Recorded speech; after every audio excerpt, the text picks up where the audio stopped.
Welcome back to RSAC 2026. We're live from Broadcast Alley at Moscone West in San Francisco as we kick off day 2 here on CyberRisk TV. I'm Matt Alderman, host of Business Security Weekly, and yesterday we set the tone with some incredible conversations and insights from across the conference. Today, we're continuing that momentum with a fresh lineup of guests and deeper dives into the challenges and opportunities shaping security teams right now. Joining me is Mike Shema, host of Application Security Weekly. Hey, Mike, it's a pleasure seeing you in person. Like we never see each other in person. It's so rare. I think I kicked off my career on ASW seeing you at RSA so many years ago. I know. So this is fun. Yeah. It was fun because I remember when Paul and I first talked to you about it, we're like, yeah, we need somebody to host ASW. And I'm like, Mike's perfect. So it's well, and that was what, like 7 years ago. Yeah. Crazy. And nobody was talking about agents and Agentic and LLMs at the time. Right. Man, this year, that's all forget about that. So when Doug and I kicked this off yesterday, I said, we're going to see a combination of AI, Agentic, and autonomous all over the place in various combinations. And so far, we've been right. Yeah, so we've rolled the alphabet. Used to be all zero trust. Now we're back to letter A. So I don't know what next year will be with B, but who knows? Yeah, we'll see. Yeah. So because we're media, I actually counted the number of press releases I got yesterday because we get all the press releases. Yep. So quick summary for everybody. I got 18 press announcements yesterday. Just yesterday. Now that's not including the stuff that came over the weekend and last week. 18 yesterday. 12 of them were AI related. How many were new products that have, now we won't name names perhaps, how many of them were new products that were just, we're going to put AI at the end of it and sell that? About half. Oh, okay. About half. I also, one other interesting stat, 5 of them had RSA, not RSAC for the conference, which is a big no-no, by the way. So RSAC. Vendors out there. This is RSAC Conference, not RSA Conference anymore. The split from RSA, the company, to the conference has changed the acronym a little bit. We're but a lot of community now. We are. Exactly. But it's interesting that people are still using RSA and not the new RSAC. So just another tidbit I pulled out. Attention to detail. Yes. Yeah, exactly. Well, so you're getting all these press releases. Hopefully you're going to be able to have a little bit of time to hang out during the con today. Anything you're looking forward to? I love to go to the edges. So yesterday the floor didn't open until 5 o'clock for the welcome reception, which I wasn't able to attend. But when I go to the floor, I go to the edges. I always do. I know all the big boys, right? I know all the main players, right? So I don't need to go to their booths. I want to go see all the new stuff.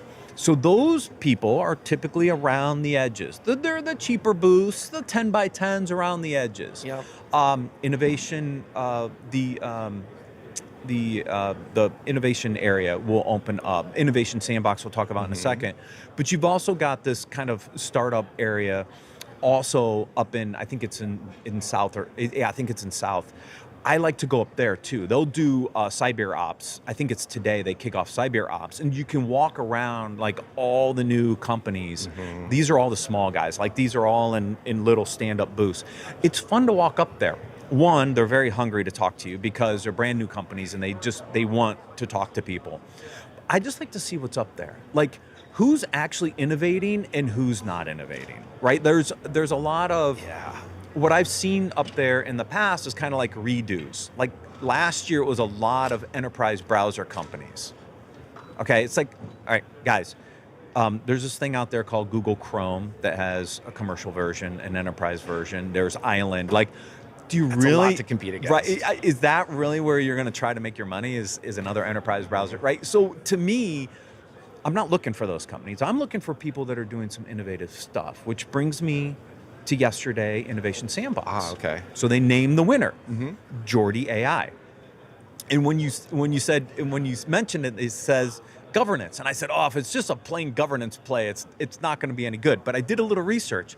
It looks like they were actually trying to understand what the AI agents are doing, right? So it's analyzing, it's looking at behavior. That's interesting to me.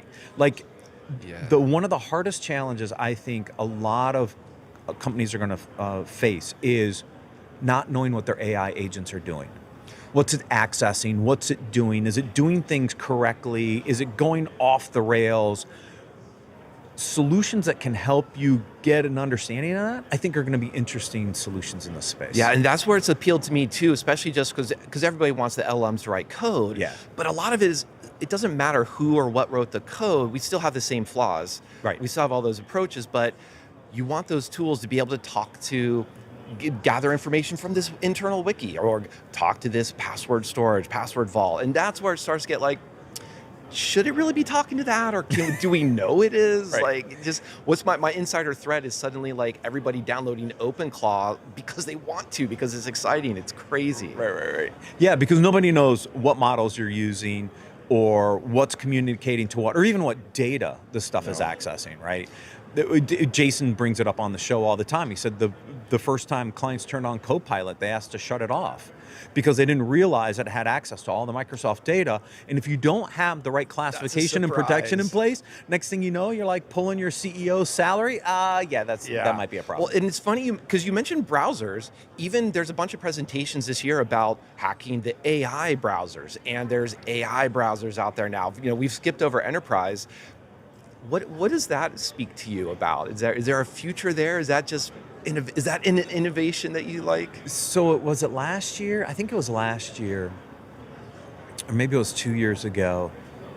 I hypothesized what happens when we hit Q day and it breaks the internet. Because think about this: the entire internet's based off of TLS encryption. Okay. What if the future world of the internet was quantum safe encryption protocols married with AI bots and MCP servers? It's a really different world, right? But that could be the future of the internet. And I hypothesized this. It was last year or the year before. And a couple companies kind of latched on to that and said, wait, is that possible? And so it got me really interested in what are the new technologies that are underlying the AI world, right? Maybe it's not an AI browser as much as it is MCP. Model Context Protocol is the thing that is really interesting to me. And how is that going to shift and change the way communications happen? Because that's how these agents are communicating to each other. It's a really interesting problem. That's the one that I think gets really interesting. I'd love to see who's doing what around Model Context Protocol. And I'll just throw in, even if MCP is going to be around for another year, because it came out of nowhere so fast, I know. and that somebody else is going to have the next fun thing. But I think strategically that makes sense to me. Tactically, my mind just goes to everybody who's creating a new browser. Wonderful, it's going to be behind. There's going to be so many ways it's going to get popped. Right. Not to mention the prompt injection. That's going to be the other classic problem that OWASP top 10 still hasn't gotten rid of SQL injection cross-site scripting. So. Yeah, we just allow the agents to do that for us now. Yeah, exactly. Right? Do it at scale. We don't even need the human to scale. do SQL injection anymore. The agents are going to do it for us. But it is at least nice that it's pretty quiet right here, looking at the people walking around here in Broadcast Alley. But there's still a lot of people at RSA, and it still feels like it's worth talking to people, collaborating, mentioning people, and even one of the keynotes, Jen Easterly, is really cool to see her taking over RSAC, talking about empathetic leadership. So I'm hoping we don't forget about all the people, and even though LLMs, agents, and all the letter A's are taking over. Yeah, because I don't think RSA Conference would love the fact that no humans show up to the conference because it's only just agentic AI bots that attend the conference. Yeah. And then they're all going to show up virtually anyway. So, yeah, exactly. It kind of ruined the atmosphere here. The other thing I noticed, which is a trend from last year, is a lot of stuff outside of the show floor. So the one I saw yesterday was absolutely brilliant. So Wiz has the No AI Zone. Okay, it's over by Yuba Burna, over here by the Center of Arts. And it's basically the anti-AI booth. It's outside. And when they were setting it up yesterday, it should be open now, but it says human written news, human-made desserts. It was just this really interesting takeoff. Everybody's going AI, and Wiz says, nope, we're going non-AI. I love it. Oh, amen to that. That's so fun. And especially impressive coming from Wiz, because they've embraced a lot of AI. They've done wonderful things with the cloud security. Right. So so good reputation. Glad to see them just kind of taking this and like turning it about face. Some tips and tricks for other vendors out there. Sometimes you just have to go anti-trend. Yes. And they did. That is good. A nice way to stand out. I think another thing that I'm going to go check out to the AppSec Village. So just see what, on a smaller scale, perhaps small relative for RSA, just what people are talking about, what they care about. Because I think it still is going to be agent hacking, MCP hacking, AI browser hacking. Yeah.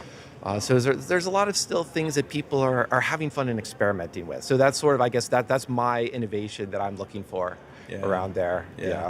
Yeah, I'll see what's on the floor today. I'll get a chance to head over there this afternoon.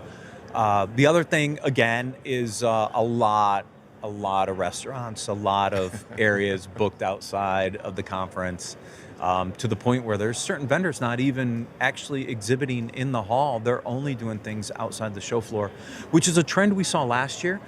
We saw it here. We saw it at Black Hat as well. Everybody's trying to create a captive environment to bring customers and prospects off of the show floor. It'll be interesting to see how busy it is on the show floor today, because today is like officially day one in the expo hall, and normally it's a zoo down there. I expect it to be a zoo, but it'll be interesting. Is it not as zoo-like because people are doing stuff all around and not necessarily going on the floor? So we'll see. We'll kind of wrap that up towards the end of the week. That would be interesting. I'll have to check that out, to see what your reaction is by the end of the day. I'm curious too, because as you talk about wandering that expo floor and checking out those edges, do you have a question or two that's an easy way to filter out when you talk to one of those vendors to figure out they've got something new, or they're just I mean, it's how I run every single one of my podcast interviews. Okay. Mike, right? What problem are you trying to solve? And how do you solve in a unique and differentiated way? Right? Like at the end of the day, if they can't articulate the problem they're solving and they can't articulate how they're doing things differently, then it's not innovative to me, right? Yeah. You have to be you got to nail that. Right. So when I go down and I check people out, and the first thing I do is I kind of look at their messaging on the booth, and I say, is this an area I'm interested in? Okay. Then I go up and I go, okay, what problem are you solving? Okay, that makes sense. How are you solving it differently than the other 400 vendors that are all talking about the same thing, right? Yeah. If you can articulate that to me, then we're going to have a deeper conversation. But if you can't, it's all superficial, right, to me. And that's how I try to figure it out. And that's how I run every single podcast interview, because that's what people want to know. I love it. They do. And I'm curious there too, has there been, because talking about LLM, everybody's talking about LLMs today, but a lot of what I'm hearing are just identity and problems that I think that's a legit thing to bring up, but they sound like a lot of problems that, if I just swap this out with API or with cloud, it probably sounds similar. Like we've had Shadow IT, we've had Shadow Cloud, now we have Shadow AI. Yeah, exactly. You see where that's going. Has there been a problem that surprised you that's come out of everybody adopting AIs now, or is it so? What standard? I'm starting to see. So again, I'm going to push the envelope a little bit. The LLM is not where it is. LLMs are very good at certain things, but they're not going to solve the highly complex problems of the industry. So what I'm starting to see is trends towards small language models, very specifically tuned models, leverages the LLM for certain things. So people who don't understand this, right, because I deal with this stuff daily, as you do, I think, as well. LLMs are really good at content creation, text, images, etc. It's a good way to enrich things and enhance things. It's not a predictive model, okay? It struggles because it can hallucinate. If it doesn't know the answer, it makes it up. Small language models, you can now tweak and tune to be very specific to solving very specific problems. And where I think the industry is going to go is LLMs have their place, but LLMs is not where we're going to build the next generation of capabilities. It's in very specific small language models that allow us to solve very specific problems with high probability and predictability, that's where the market's going to move. And so I want to understand who's building their own SLMs and leveraging other AI techniques outside of just LLMs. Because if you're only an LLM, you're not going to get where you think you're going to get. No, that resonates to me. I think of this research out of Microsoft that's showing that you can reduce, I don't think you can say get rid of hallucinations, but significantly reduce the worry of hallucinations. And also I'm going to think economics is going to come back at some point. It's just more efficient to run that SLM. You can throw it out to the edge if you want to talk about SASE or other cool stuff, but that I'm definitely not going to argue with you on that topic. Yeah, so I want to see where we go with that. I want to see who's actually thinking that way, because that's what I see happening. Yeah, that will be funny. That will be funny what 2027 looks like, because we'll see how that trend emerges on what the next innovation sandbox looks like. Exactly. Yeah. All right, let's get into it this week. Don't forget, you can find all of your interviews and show notes at securityweekly.com/RSAC. Stay with us. There's a lot more coming up here at RSAC 2026.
Welcome back to RSAC 2026. I'm your host.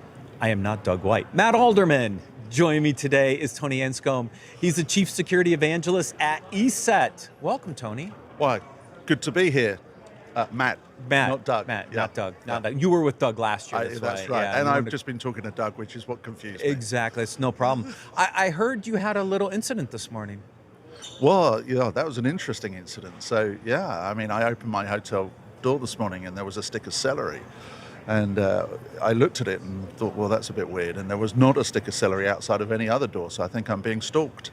I think you're being stalked as well. Yeah. Hopefully people pick that one up. I'm not quite sure. We're going to talk today about ransomware gangs and this concept of EDR killers. For people who may not be familiar with this, what is an EDR killer? Well, firstly, let's explain. You've got endpoint protection, and Yes. EDR is an endpoint protection product. An EDR killer is something that tries to circumvent that or switch it off so that the bad actor can then have unfettered access. And unfortunately, they're becoming quite good at it. There's quite a few of these actually out on the market now. And I say on the market because they move around between each other and you can buy them. On the dark web and in those nasty forums. And what they do is they use a driver, mainly, the majority of them do, and they use a driver to unload the EDR during boot and remove the security product. Interesting. Now, are there certain specific types of EDRs that are susceptible to this? Some are kernel-based. Does it work in those environments, or is it for agents that are running more in the user space, not in the kernel space, or doesn't it matter? Well, if you take, I work for ESET. Ours is a layered approach. So there's different ways of detecting how things are done. Okay. But there are products that are more susceptible to it. But it's important that I would say to anybody listening to this, you make sure your security product has that layered approach and is detecting things in other ways that something like this might end up on the machine. Right. But we've just released some research on EDR killers and primarily looking at the business model behind it. So we tend to think of, in ransomware terms, you have the credential broker that does the initial access piece. Then you have an affiliate who does the lateral movement, looking at the data and such like. And it's the affiliate that's using the EDR killer. And what's interesting about the research we've just published is there seems to be no allegiance. Now, typically, you'd find an affiliate works with a specific ransomware gang. Now, in this case, what we're seeing is different EDR killers being used by the affiliates. So from multiple places and multiple drivers. So they're bringing their own drivers. So these EDR killers might be in different drivers and they might be using different EDR killers that came from a different ransomware gang. Now, this makes attribution really complicated. Right, yeah. Because, who am I dealing with? What's the next thing I might be seeing from them? Because you've got to attribute in some way through this matrix of use. So different tooling in nearly every case. Which makes the subsequent steps of the attack hard to detect or predict. Yeah, absolutely. So and that's the key, isn't it? Is the prediction of I've got an intrusion. What happens next? Right. So that's what I need to be going to look for to make sure I can actually block it. It's interesting how this business model is changing. How the affiliates are using multiple things. Now, I think some of that might be as well is affiliates are. I put this in the wrong terms. Maybe they're the resellers. And the ransomware gangs are the distributors. If you put it in normal business terms. A reseller might have more than one distributor. I think there was prior to this, there was some allegiance between the affiliate and the ransomware gang. But of course, there's law enforcement, sanctions and things like that.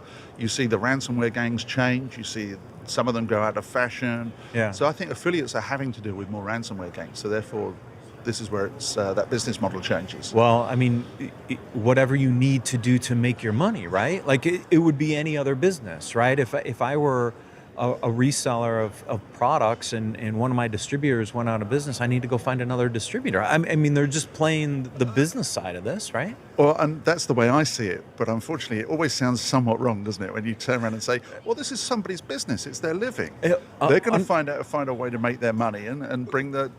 But I think that's what people need to understand in this space is it's all about the money. At the end of the day, right? This is all about business outcomes for them and for us, right? We're trying to protect our data, to protect our business, to grow and thrive. They're doing the same things. And one of the challenges I see in the space and just in general is we'll chase the problem, but not understand what the outcome is. And the outcome is business survival and for both sides of the equation, right? Yeah.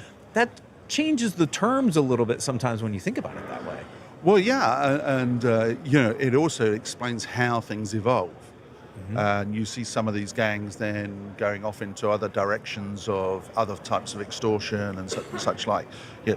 Well, the one thing I'd say to you, if you had a successful business, I'd say, well, what's next? How are you diversifying? Right.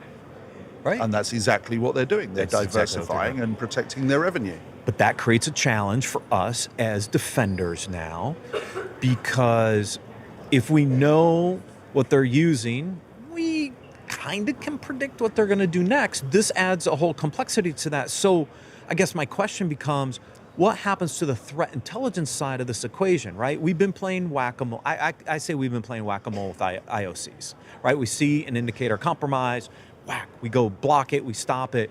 It's way more complex than that now, though, isn't it? It is. So think of the scenario I've just given you. You blocked that IOC, but actually what you want to know is what was next in that chain. Right. Well, if what's next in that chain can vary, suddenly, actually, you need more than the IOC. You need the intelligence behind what comes after the initial piece that you've actually detected. Yeah. Where else might they have gone? So you need the intelligence. Now, the important part about intelligence is it needs to be accurate, because you don't have the time. You don't have the luxury then of, okay, well, I'm going to go and get some open source threat intelligence feed, and I'm going to spend the next 3 days looking through that open source, and I'm going to try and curate it myself and find out what's going to be next. That doesn't.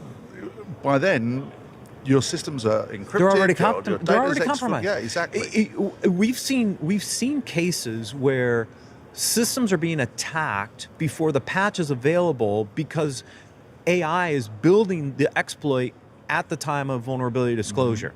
So in the same vein, on this side, a broker or a ransomware gang is using a piece of capability. For you to figure that out 3 days later is way too late, because they're already on to the next step almost instantly. Yeah, so you need to make sure the threat intelligence feed you've got is accurate and it's applicable. And I say that because there's lots of different threat intelligence feeds out there. You need to make sure that you map the threat intelligence feeds that you use to actually your environment. So is it answering your business need? Now, realistically, you will end up with more than one threat intelligence feed. You might end up with 2 or 3, right? Because you might be, for example, a manufacturing company in one region, yet your operations is in another region, and it might be more retail based. Does that make sense? Yeah. So you've got to have threat intelligence that covers manufacturing, and you need one that covers retail, and that might be 2 different feeds. Interesting. Realistically, so you need to map. The other thing I've heard is we got to stop chasing the IOCs. We need to understand the tactics and techniques and focus on the behavior, right? Because if we understand the behavior of how one of these tactics or techniques is going to be used, we can be in a better position to defend against it a little more proactively. How do you think about that from a protection standpoint? Can we understand, based off the TTP chains, right? Because that's really what we're talking about, what the next potential behaviors are for us to actually kind of prevent? Well, that's where threat intelligence provides the context. Yeah. So if I can now attribute something that's just happened to a specific actor, and I know that actor has, for example, attacked 5 retailers in that region in the last 3 days. And these are the things they used. Right. And this is the behavior of the way they did it. And this is their next action that's likely to be taken, or maybe there's one of 2 actions they might take now. then I start to understand how I can make that prediction on their behavior and actually start to lock down systems accordingly. So it's really important to have that context. Yeah. It's not just about taking some IOC feed and turning around and saying, well, I blocked that on my firewall and I've blocked that on my client. And, I'm safe. Not necessarily, because there might be multiple ways they're going to do this next piece. I've been saying this for a long time. You just kind of reinforce it. We don't have a data problem. We got a lot of data. We have a context problem. It's the context of that data that we need to have available to us to actually understand what's coming next. Absolutely, and I think there are interesting pieces in threat intelligence. I think, look at last year. You saw a number of retailers in the UK get hit. You saw the Co-op and Marks and Spencers, etc., get hit all by one group. And then suddenly there was a bunch of retailers in the US hit by the same group. So there is a prime example where threat intelligence would have been very, very useful in the retail sector, because those retailers that then get hit in the US by the same group would have already been pre-warned, pre-defended, knowing the context and the behavior that the attacker might use. And unfortunately, I think in that instance, that threat actor did kind of show that they were very capable, and attacked a number of different retail companies. I don't like to give them too much kudos, but some of them are very capable. Yeah, they are.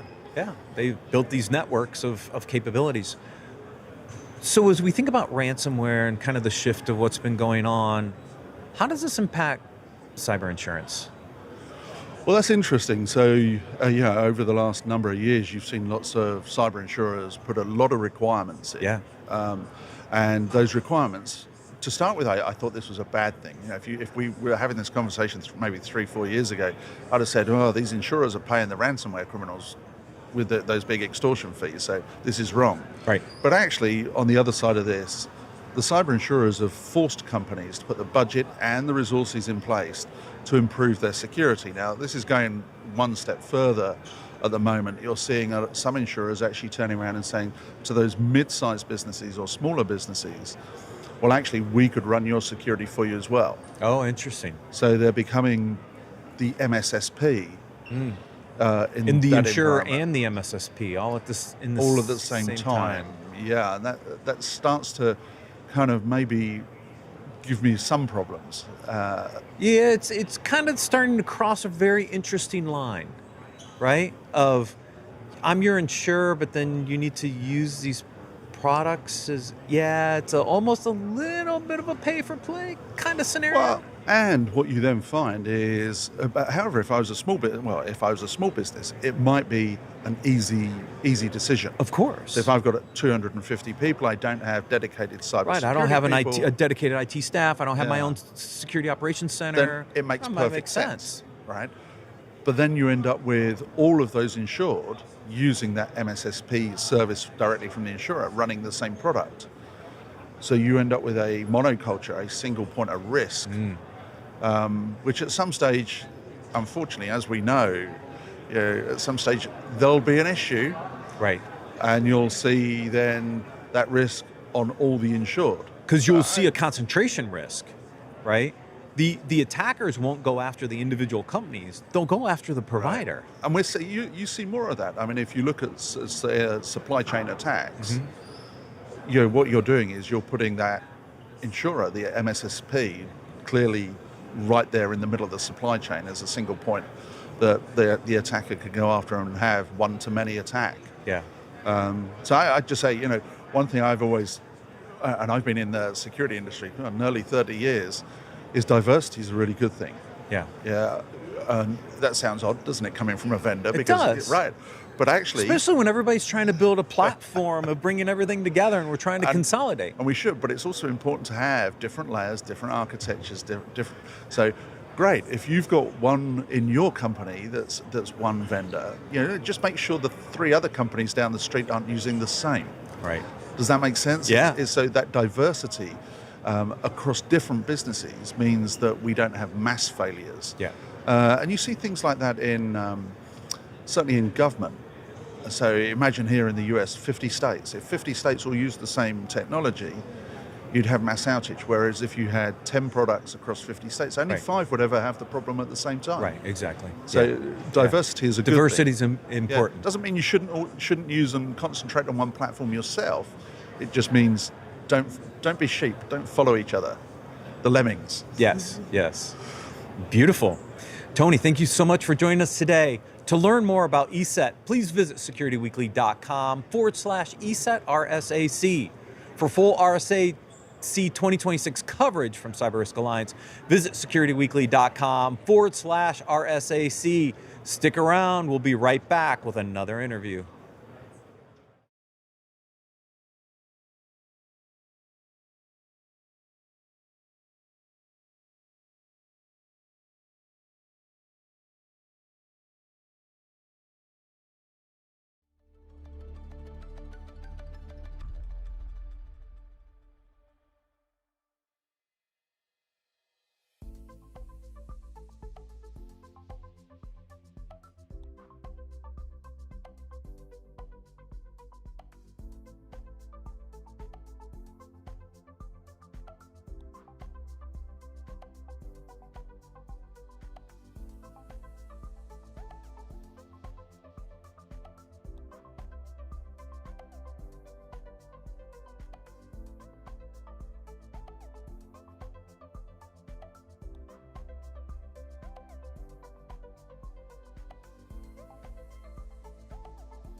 Welcome back to RSAC 2026. I'm Matt Alderman. Joining me today is a good friend of mine, Mehul Revankar. He's co-founder and chief product officer at Quantro Security. Mehul, it's been what, 10, 12, 11 years? More than that. More than that? Yeah, right from our days at Tenable. Yeah, back at Tenable days. Back at Tenable days. Yeah. All right, so tell me about this new company called Quantro Security. Why? What made you want to do another startup? Matt, I started my career about 20 years ago at Tenable, and one of my first roles at Tenable was a vulnerability research engineer. And the core responsibility was to detect vulnerabilities and do it safely. And that required, from my point of view, a lot of research to craft the perfect exploit, to confirm the vulnerability. You had to do like diff code. You have to understand somebody else's code base and craft a perfect exploit so it doesn't crash the other system and so on. And this, from my point of view, in those days required a lot of skill to master over a period of time. And I was not like necessarily good at it, but it took me a long time to master. And the thing that I realized is with AI is that the cost of exploit development and the skill required for exploits has essentially gone to zero. Yeah. Right? So as a result of it, what has happened is, attackers have AI native tools. So they can craft better exploits, faster, more potent, almost like a nation state actor. So they have access to AI native offensive tools, right? And if attackers have AI native offensive tools, then what are defenders supposed to do in this world that is coming our way, right? So our thinking was, if attackers have AI native offense, defenders need AI native defense. So we started Quantro with three core ideas in mind. One is, we need to provide the tooling for the defenders to have AI native defense. So we built AI agents for cyber defense. The second thing is, in AI there is a lot of talk about productivity, and the productivity is much more focused on the software engineering teams, where the software engineers are 10x, 100x more efficient in productive in what they do. But from our point of view, equivalent of that doesn't exist for, at least from the way we see the world, that doesn't exist for a cybersecurity engineer or a cybersecurity analyst, because in software engineering, it's very easy to measure. You ship more code, you're more productive. Right. But in cybersecurity, the way you're measured is how effective you are in finding risks and closing risks faster than ever before, right? So how do you do that, right? So the productivity enhancer did not exist from the way I see the world that is coming our way. And the third is, me and my co-founder Sasan, who we have led like elite research and engineering teams at the Tenables, Qualys, CrowdStrikes of the world, and we always had a challenge finding the right talent in our teams, right? So if elite organizations like the CrowdStrikes and the Tenables and the Qualys of the world are finding trouble finding talent, imagine the situation for like medium to large enterprises. You are always in a situation where you need an expert advisor to guide you. You are in a tricky situation. You don't know what to do. What's the right plan? How do you get out of this tricky situation? And you've never been in that situation, right? So we wanted to build like an expert, always-on advisor who can help you guide through situations that you are not familiar with, and do it at a way which is like in an industry-level best practice, so that you are safe, your organization is safe, and so on and so forth. So those are like those are the three things we thought through as we were building Quantro Security. Something like this doesn't exist today. This product needs to exist, and I've been in this space for over 20 years, and the key question in my mind is, if not us, then who? Right. If not now, then when? Right. Right? Like this is the time to bring this product to market. Nothing like this exists in the market, and that's how we came up with Quantro Security to build AI agents for cyber defense. So Paul and I actually did we host financial advisory calls periodically. And every year Paul and I get on and they ask us a bunch of questions. And one of the things that Paul brought up was exploits are available at vulnerability disclosure before the patch is available, right? So it's actually worse than zero. We're actually negative, right? The time that the exploit comes out is before the patch becomes available. So the problem is AI-enabled attackers are building things faster than we can defend against them. So I understand the problem statement. So from a Quantro perspective, who's kind of who's the persona that you're trying to sell to? Like, who would use Quantro, and how would they use it to start to tackle that problem? I mean, the personas are very typical. You have the buyer persona, who's typically the CISO. You have the practitioner persona, who's typically the security analyst, and so on. But like, if you look at like the target audience, there are three key buckets of customers and prospects we run into. One is medium to large enterprises. These are organizations. These are organizations that have a large number of tools, right? And they have a tool for each type of attack surface. They have one for cloud, they have one for VM, they have one for container security, they have one for web applications, and so on and so forth. The challenge is, when your risk assessment is dispersed across multiple tools, your response is slower, right? And with AI, the only thing that has really changed, from my perspective, the attackers are getting faster, better, and so on. But from a defender's point of view, the playbook hasn't changed much. You still have to inventory your systems. You have to patch your systems. Yeah. So the only thing that has really changed is the speed of response. Speed. Yes. The speed of response has to be faster. So we help medium to large enterprises find risk that your human teams cannot find, fix them before the attackers can find them, and then essentially make it, so that even a junior team member can operate like a seasoned expert. So that's like the one category of customers we run into. The second is service providers, and these are the service providers, managed security service providers. These are unique because they also have a lot of tools. And they have a lot of customers, and their primary mission is to reduce risk, but then their secondary objective is to make money. Right. And save money. And they need to be efficient. They need to be efficient because, in their world, the margins are like super low. So with AI, what you can really do is you can make it. It's possible to deliver software-like margins for a service-based offering, right? Because to grow customers or to serve more customers, you don't have to scale your human team proportionately to the number of customers, right? Yeah. So then we help them essentially acquire new customers by enabling our AI native technology. We help them boost their margins so that their human team is more focused on like revenue optimizing work rather than the high effort, low value tasks, right? So that like the renewals, the upsells, the cross sells, that's where their focus is. And like, the things that are high effort, low value, like, hey, what should I do about this vulnerability? And okay, give me a remediation plan for this. You can just self-serve it to your customer so that your customers are also getting a faster response, and your team is actually focusing on making money and saving money and growing your enterprise. And the third bucket and this is like, a smaller tangent, is that if you look at all the tools that have been built, they've been built with this mindset of one size fits all, right? You get one tool, everyone gets the same tool, and then you have an army of consultants and professional services customizing it for your custom outcome, right? So we also run into consultant and professional services organization because what AI can do is, instead of doing one size fits all, we can do one size fits one, right? We can deliver custom outcomes, the things that you need. Maybe you need like the output in maybe you want to do an assessment on your Java assessment. I don't know, right? And for a tool, it would take like 6 months on the roadmap. For us, it's like build a new AI native pipeline, deploy it, done, right? So we can now. So those are like three buckets we run into, and we have received traction from all these three of them because all of this resonates with them, right? Yeah. Well, I get the MSSP in the consulting use case, right? Everybody's trying to figure out how to do more with fewer bodies.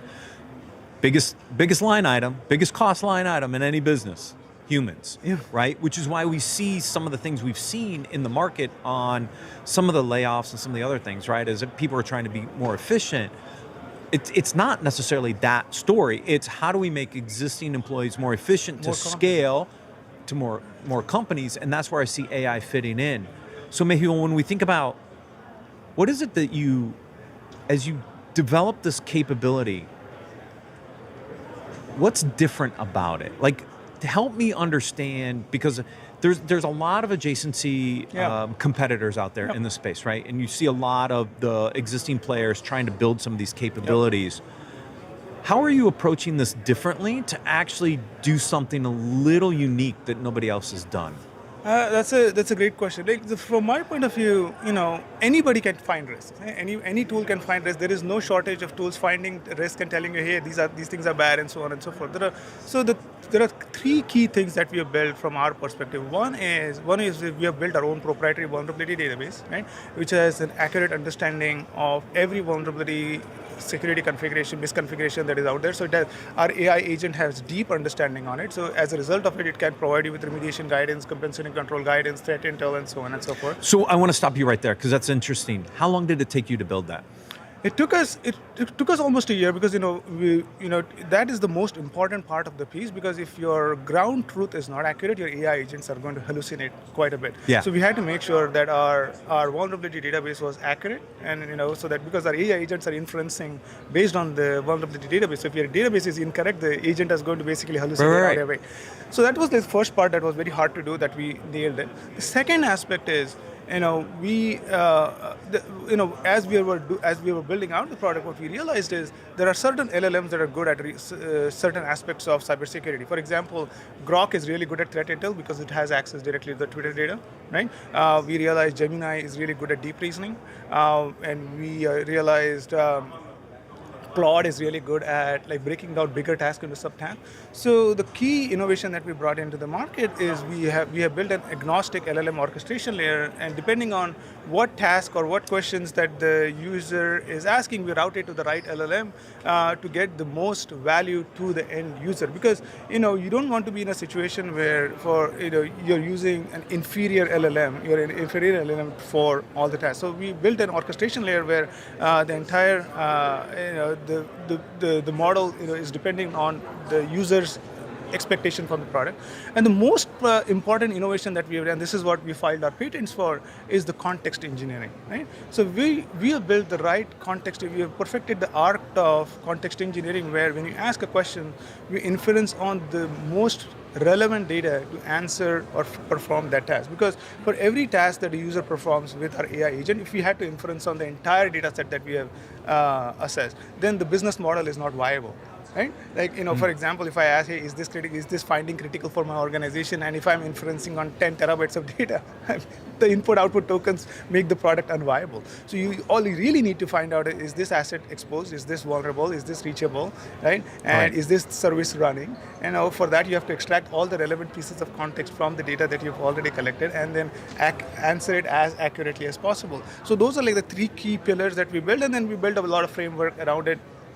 And it's very difficult to do, because to do this really well, you have to build an entirely AI native architecture. Yes. You cannot bolt on your existing solutions. Oh, you know what? I'm going to add a chatbot to my tool, and look how cool it is, where you can ask a question, it just comes back. If all you're doing is essentially asking a question and there is a SQL query that is running and dumping out the result, that is not AI. That is not AI. That is like a crappy version of AI. So we built it with first principles in mind. What do you really need to build an AI native solution? And then, start building piece by piece. We are at a point where we have significant traction in the business. Customers are seeing the value for the product that we have built, and we're just going to scale from here. A couple things. Number one, yes, chatbots by themselves are just a waste of time. Yeah. But I do like the fact that you're using different models, because in my work, my day job, I've noticed that certain models are better at doing certain things, right? And so you have to be flexible in what LLMs you're going to use, because every single one of those LLMs, they're going to change, they're going to morph, they're going to improve, and new ones are going to come on the market. So creating that orchestration layer and allowing you to swap in and out models is going to be huge further downstream, because all this stuff is going to change. And more importantly, the customers don't have to know. Right. That's true. Make that decision for them, where and we can optimize the back end from our point of view to deliver the best outcome to the end user. Right. Yeah. Who is the competitor? Is it the base vuln management vendors, or is it the what we used to call the TVM vendors, right? The guys in the middle that were taking the vuln data and trying to make better sense out of it, or is it both? Where is kind of your competition? I mean, I see this in three buckets. The one, I call it the AI agent barbell problem. So you have on one side of the barbell, you have the hyperscalers, so the Microsoft security co-pilots of the world. Right. They are a mile wide or a millimeter deep. They promise to do everything, but they don't do anything really, really well. Yeah. Right? Okay. And in some cases, they're shoved down their customers' their customers base because whether you like it or not, if you buy an E5 license, you have to use it. Right. So you have this perception of using AI but not actually utilizing AI. So that is one bucket of competition that we look at. The second, like the VM players, I don't see them as competition. I see them as a complementary. I see them as a complementary solution because what they do is they're a mile deep and a millimeter wide, right? So they're really good at what they do in their siloed point of view, but they don't have the organizational context, the organizational context for the. They all think they do and they want to, but they're not. They all think they do, but customers don't give access to them and so on and so forth, right? So they can obviously promise that and so on and so forth. And the third bucket is well-funded startups. The well-funded startups are their internal projects, vibe-coded projects. They think, we can just vibe-code this to build a solution. And the challenge with vibe-coded solutions is they don't last over the weekend. They sound cool, makes your CEO look good. Hey, look at our ROI on AI and so on. And from my point of view, the customer is risk-centric. They're not tool-centric. They're not platform-centric. Right. They really care about how do I make sure I don't show up on the front page of Washington Post. Like that is like their core concept. So we become the connective tissue where all you really have to do is come into the product, configure your data sources, and define some basic outcomes to the agent on what you're trying to achieve, and watch the agent get work done. Super seamless, super easy, and works at scale. And so we become the connective tissue where there is a lot of talk about we are going to be the source of truth in AI. We're going to replace HubSpot. We're going to replace Salesforce, or the truth of record or whatever. We don't see ourselves as the truth of record. We see ourselves as a user interface of record, where you basically define the outcomes that you're trying to achieve within your organization, and which is like custom to your organization, and give it some instructions like you would give to a human, and then just watch the agent do the work. Awesome. Mehul, thank you so much for joining us today. To learn more about Quantro Security, please visit securityweekly.com/Quantro RSAC. For full RSAC 2026 coverage from CyberRisk Alliance, visit securityweekly.com/RSAC. Stay tuned. We got more interviews coming up after the break.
All right, it's day 2. They let me come back in this morning. I wasn't 100% on that, but when the guy saw me, he was like, maybe, gave him 20, we got back in. But welcome back to RSAC 2026 Day 2. I'm Doug White, and joining me today is a very fine person, Tiaga Vasudevan, the EVP of Product at Sky High Security.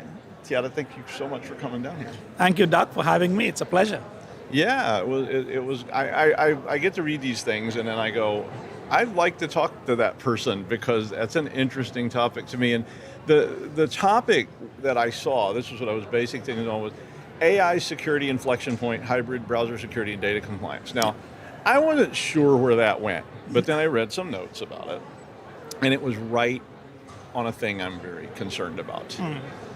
So I think what's happened is I grew up in a world of this tiny room with 15 engineers. I knew them all.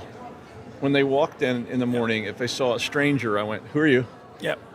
And that was complete control. I was a sysop. I controlled everything. I don't like you. I turn your note off. We're done. Yep. That has expanded into this cloud, fog, virtual network, virtual switch. I got an office in Singapore connected directly. How do we, that, first of all, is a problem, right? Yep. How is that problem evolving? Well, that is probably one of the top things on the top of mind for our customers as we think about how the network itself is evolving. Because previously, all of your employees were coming to work in the offices, and so you had one egress point from your cloud, from your proxy that's installed on-prem, and you were able to manage the traffic and control the traffic, etc. But now, with the remote workforce coming in, you technically have as many offices as the number of employees because everybody can potentially work from home. So now you probably have to rethink the network completely, and in the last 2 to 3 years, because of the inflection point that AI has brought about, it's a lot about not just making sure that the remote employee has the right access point and zero trust into applications on the cloud. A lot of AI applications are being built and deployed on-prem. They're building their own private applications, leveraging open source LLMs. So you need a zero trust for not just remote employee coming in, but for even the employee who's within the network, ensuring the right person with the right role has the right access to the right AI application. So long story short, what we're hearing from customers is that they're not going to move cloud only. We have cloud applications that we need to connect to, that's cool, but we also have on-prem applications, both legacy and newer applications that we're building, that we're deploying within the network. So we need a security solution that's hybrid in nature. Okay. So I need to be able to inspect the traffic on-prem. I need to be able to inspect the traffic on the cloud. So at RSA, we are announcing our next generation of hybrid security, by which customers can have a single console to be able to manage their security posture. All the security that runs on the cloud can run consistently on-prem, whether it's on a hardware Sky High appliance or it could be on your VM. Single console to manage all your policies all in one place. And the best part of all of this is, as a customer, you can decide where and how much of traffic needs to go to the cloud versus you want to move it through your on-prem proxies as well. So it gives you a tremendous cost advantage versus other vendors who are only purely cloud only. Because of our legacy of being able to do cloud and on-prem, we are able to offer this unique hybrid solution. So that's like virtual devices combined with physical devices that are on-prem, and the virtual ones are sitting in the cloud, and then you can direct traffic through that. That's right. Okay. No, that makes sense. I'm just getting my head around exactly what that works, because to me it's like things are starting to sort of mesh. Yes. So it's no longer the luxury of isolating these segments. Yes. Because I when I was first doing this, Yes. we were isolating these on-prem segments. That's We were right. isolating the cloud segments, Yeah. keeping everybody away from each other. We can't do that anymore because this app that's running on-prem in Singapore is receiving information from this app that's running on-prem in New York, and all of them go through the cloud. Yep. And all that intercommunication has to happen. Yes. It has to happen in like very quick amounts of time sometimes. 100%. And as a customer, as any large organization today, you have this interesting dichotomy. On one hand, you have to think about productivity for your employees. And today, every organization is adopting some form of either generative AI applications or agentic, or building agentic AI applications. And some of these AI applications are on the cloud. And to your point, some of them are running on premise, right? So you need to think about the complete mesh from a security standpoint to protect my application that's running on the cloud or on-prem. Yes. And on top of it, there are this modern AI application. Let's take Microsoft Copilot as an example. They use this technology called WebSockets. Yes. It's incredibly hard to inspect that traffic if you just transfer it through the cloud, right? You Yes, need it to is. do that right where the traffic is originating. And so far, customers have never thought about protecting the browser.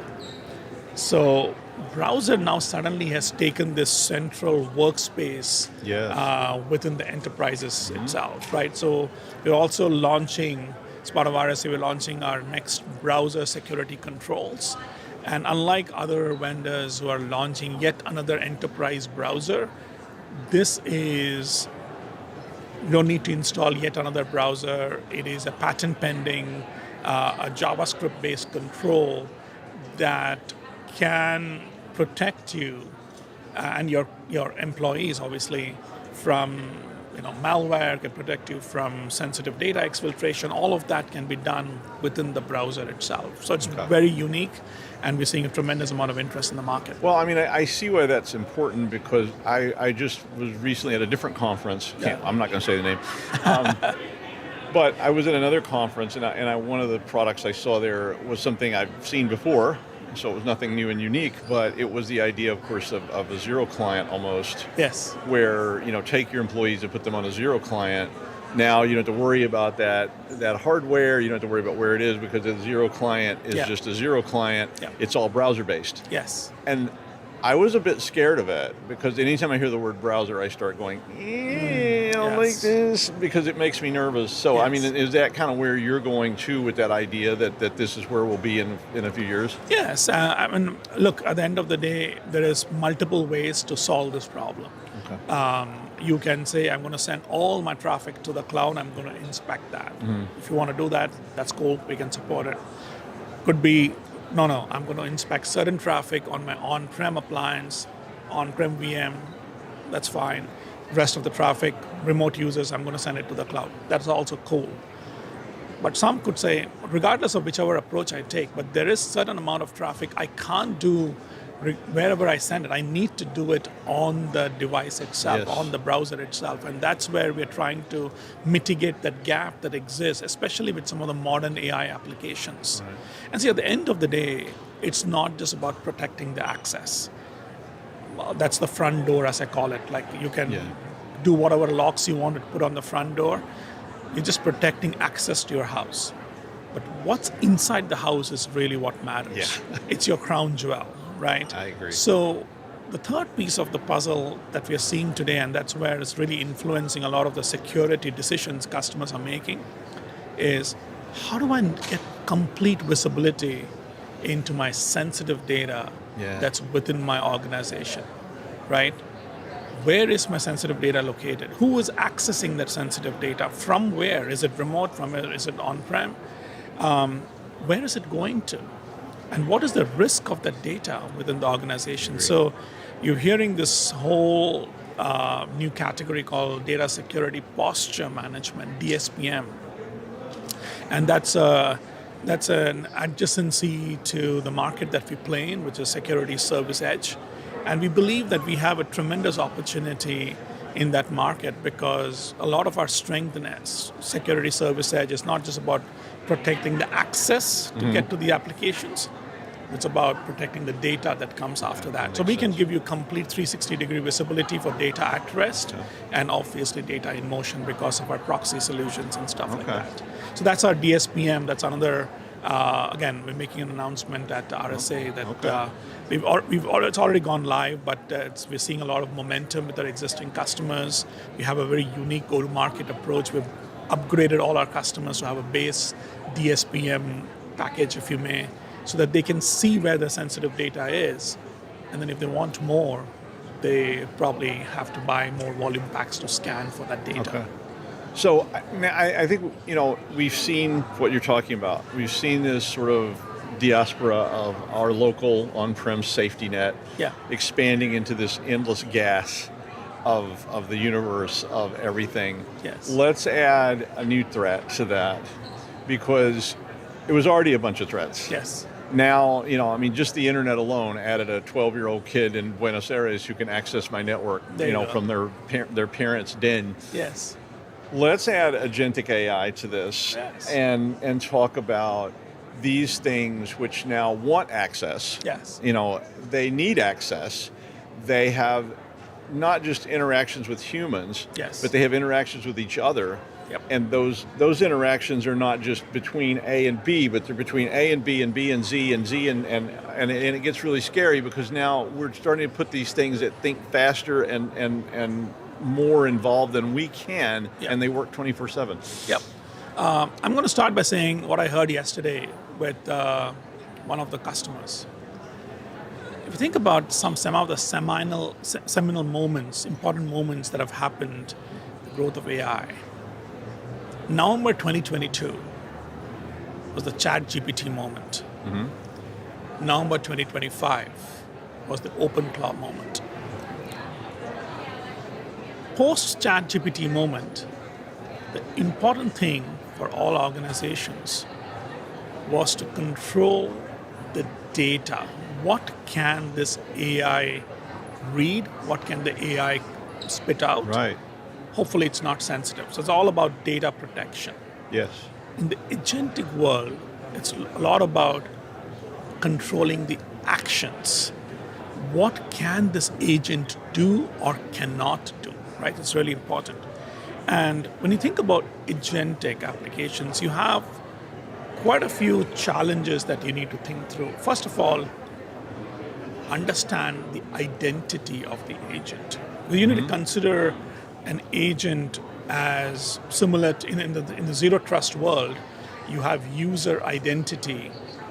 Doug, as the user, has the right access to this cloud application. Similarly, this agent that is acting on behalf of this user can perform this action. So you need to understand on behalf of whom are you acting. That's number one.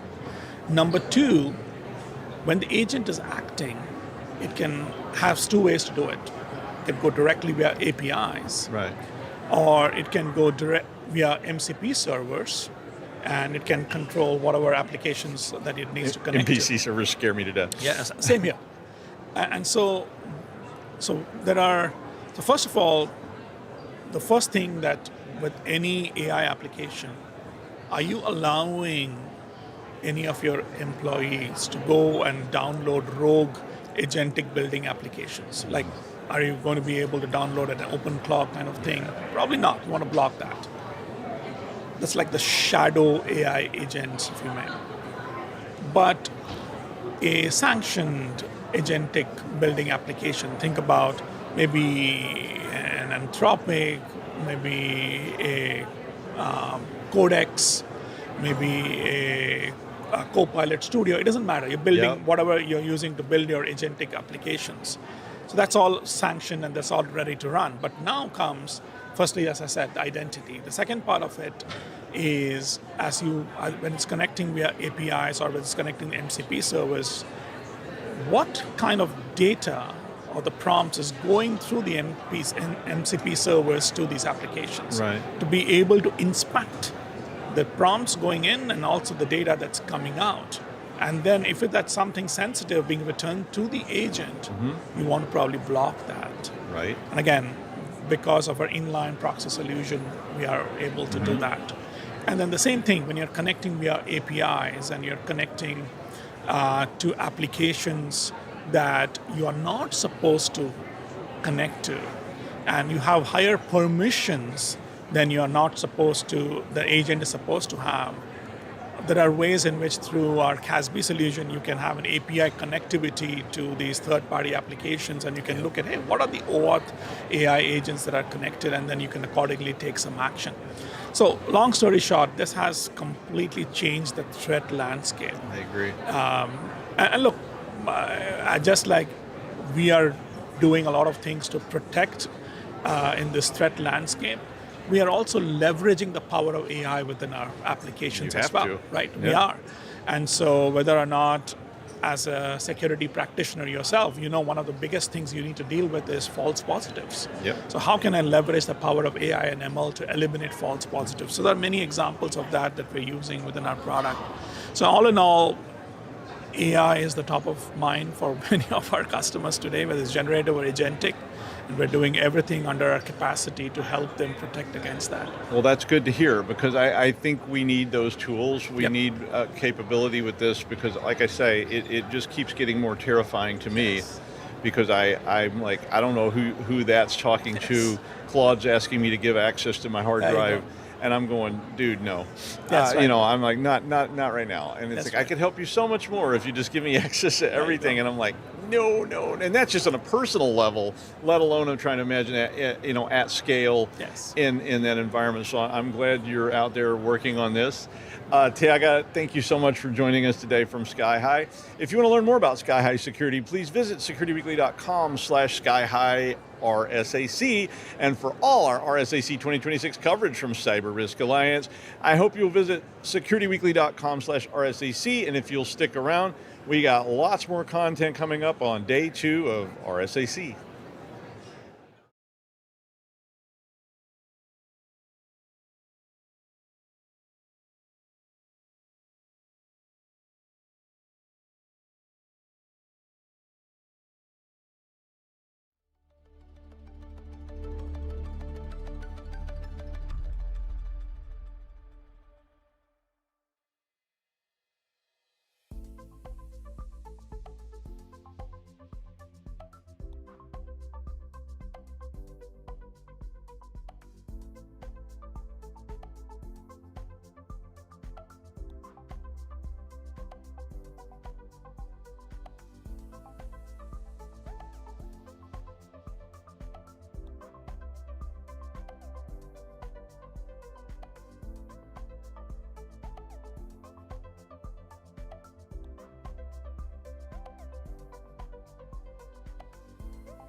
Welcome again to RSAC 2026, Day 2. I'm Doug White, and today I get the pleasure of being joined by Alderman, who is here with me from Iron Scales. We've talked with him before. He's the CEO and founder. I love to talk to founders. It's just kind of cool.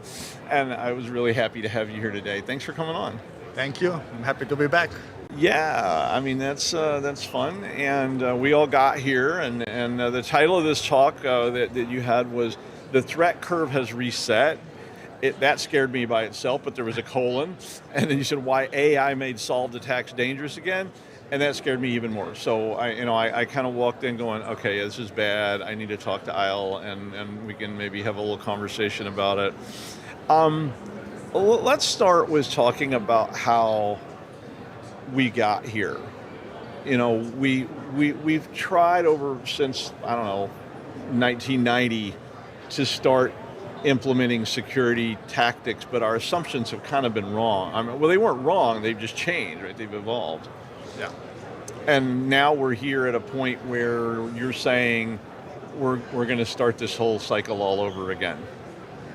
I think that we were in a point that, threats were growing fast, but they were growing linearly. Now we're at the point with AI and obviously Agentic AI where we are trying to see kind of an exponential growth to threats in terms of volume, sophistication, and many other aspects. I think that generative AI is fundamentally kind of changing the way we view and the way we need to be kind of prepared to this type of threats that are coming our way. So for most part, when we say that the threat curve has reset, we say that everything that we thought that we know about threats and all the solutions that we already put in place, they're pretty much becoming irrelevant, and we really need to kind of, fundamentally change the way we are thinking about the threats and how we are should approach in solving them. Do you think that that's being driven by just partially Agentic AI being able to go back into the past, look at what happened, and sort of dredging a lot of that back up? I mean, just conceptually. Look, in the world of cybersecurity, there is a big emphasis on timing, on context. Obviously, when you look specifically in social engineering type of attacks, context and timing is everything. And I think that the one thing that generative AI is solving, first and foremost for the threat actors, is that they can now go and collect information and contextualize it at scale. This is something that was very hard earlier. Yes, you could collect some information, but contextualizing and weaponizing it was still something that requires a human in the loop. Now we're getting to the point that AI can pretty much drive the attack end to end, from the reconnaissance to the ideation to the execution, and that's well, a huge. I mean, the way I always thought about it was when I was learning some of this stuff. Initially, I was actually essentially social engineering this information out of engineers. I was talking to people I had met and saying, it was kind of like dealing with the AI. Now, I was telling somebody about this last night, and it's kind of like dealing with the AI all over again, because I have to kind of be careful what I say, because I can't go up to an engineer and go, I want to break into the system. How do I do that? Because they're going to say, I can't help you there. Please leave. But if I ask them the right questions, they go, hey, you know Fortran, right? All of a sudden, they're talking to me like crazy. And it was a process. You learn this. You get a systems manual and you look up these commands and you say, what would happen if I did this? Oh, that didn't work. Let's try this. But it seems like that's the AI process, only that's a really short process. It's not years long, it's minutes long or seconds. It's seconds long, and we are living in a different world where you don't really need to go and social engineer kind of the frontline people. They voluntarily kind of sharing information out there on social media, on website and stuff like that. Yeah. So all you have to do pretty much is collect this information and weaponize it. And this is something that AI, especially generative AI, is very, very good at. So if you put something online, AI can find it and AI can immediately use it against you. And find it quick. Very quick. I mean, if you charged me this morning and you said, I want you to do some OSINT on RSAC, I can start digging. right? Or you and I could go back to a hotel and we could sit down and start going on social media. We could start looking for, any kind of post or whatever. But the AI can do all that for us and do it in an instant, and not just do it and bring it back and say, here you go, here's a giant collection. It can say, how do I weaponize this effectively? And I think the big shift in AI is not that it's just that it's smart and it can do it. It's now with Agentic AI, it can do it continuously and autonomously. Mm-hmm. So I don't really need to kind of bring the information to the AI and then use AI in order to do stuff about it. I can task the AI. I can say, hey, I want you to build a list of all the people that are going to RSA and have publicly announced it on LinkedIn. He will go and he will find them. Yeah. He will find them on LinkedIn, he will find them on X, he will find them, he will find their booth number, what companies they are kind of representing, maybe even where they are staying, and he will start phishing them pretty much.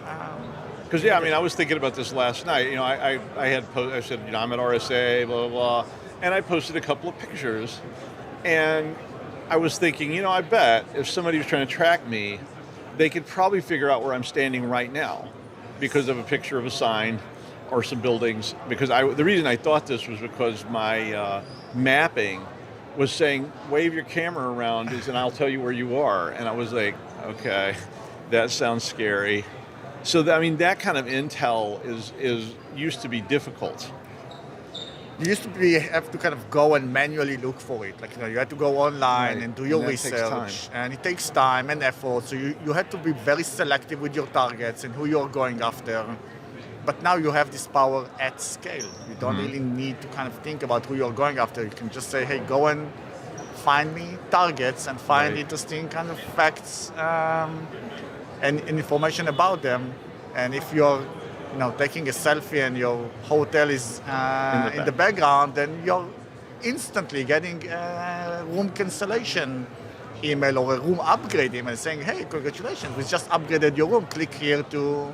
Yeah, I was talking to some people about this that were police people, about how in the past, people that were investigating, it was about how stale the information was, right? You see a photograph of somebody and you go, well, they were in Union Square 1981. That's not very useful to you, but because the AI is not only so fast, it's so observant that it noticed the part of the room number in the back of the picture that it could get and can extrapolate maybe what room that might be, and all of a sudden you get nervous. It's a whole new world because the information is out there. It's much easier to collect it. It's very easy to weaponize it. Mm-hmm. At this point, we are seeing a lot of agents that are purposely built in order to go and do all these kind of things. And we're really at the point that in order to be able to deal with these type of threats, you have to do the same thing. You need to be one step ahead. If their agents are phishing for information, the defender's agents should be the same thing. If they are weaponizing this information, we should be able to go and do exactly the same things in order to make sure that we are prepared. So when they come, we say, yes, we know that you know that our employee is staying in this specific hotel, but we already kind of patched or closed this gap, so you won't be able to exploit this vulnerability. Almost describes something I was sort of jealous of when I first started seeing it come out, which was threat intel. Because the first time I talked to a threat intel company, I was a bit jealous of having the money to afford, because some companies were hiring, people that had been undercover agents with the military in various countries, to go out and research threats to them. And I was like, that's kind of nice, but it almost starting to scale down into, I could have this kind of thing working for me, just to go, you really shouldn't have posted that picture last night. Exactly. And now there is this kind of the awareness element that, comes into play as well. We as human beings or employees of our organizations, we don't necessarily understand kind of the potential kind of outcomes of us kind of voluntarily putting information out there on LinkedIn, on Twitter, whatever we go and post these kind of things. We were taught not to click on links and open attachments, but now the threat is very, very different. Now the threat is multimodal. It's not just the email. Mm-hmm. It can be a cloned voice. It can be a cloned face. Yep. My CEO can call me on Teams and ask for something. It will look and sound exactly like her.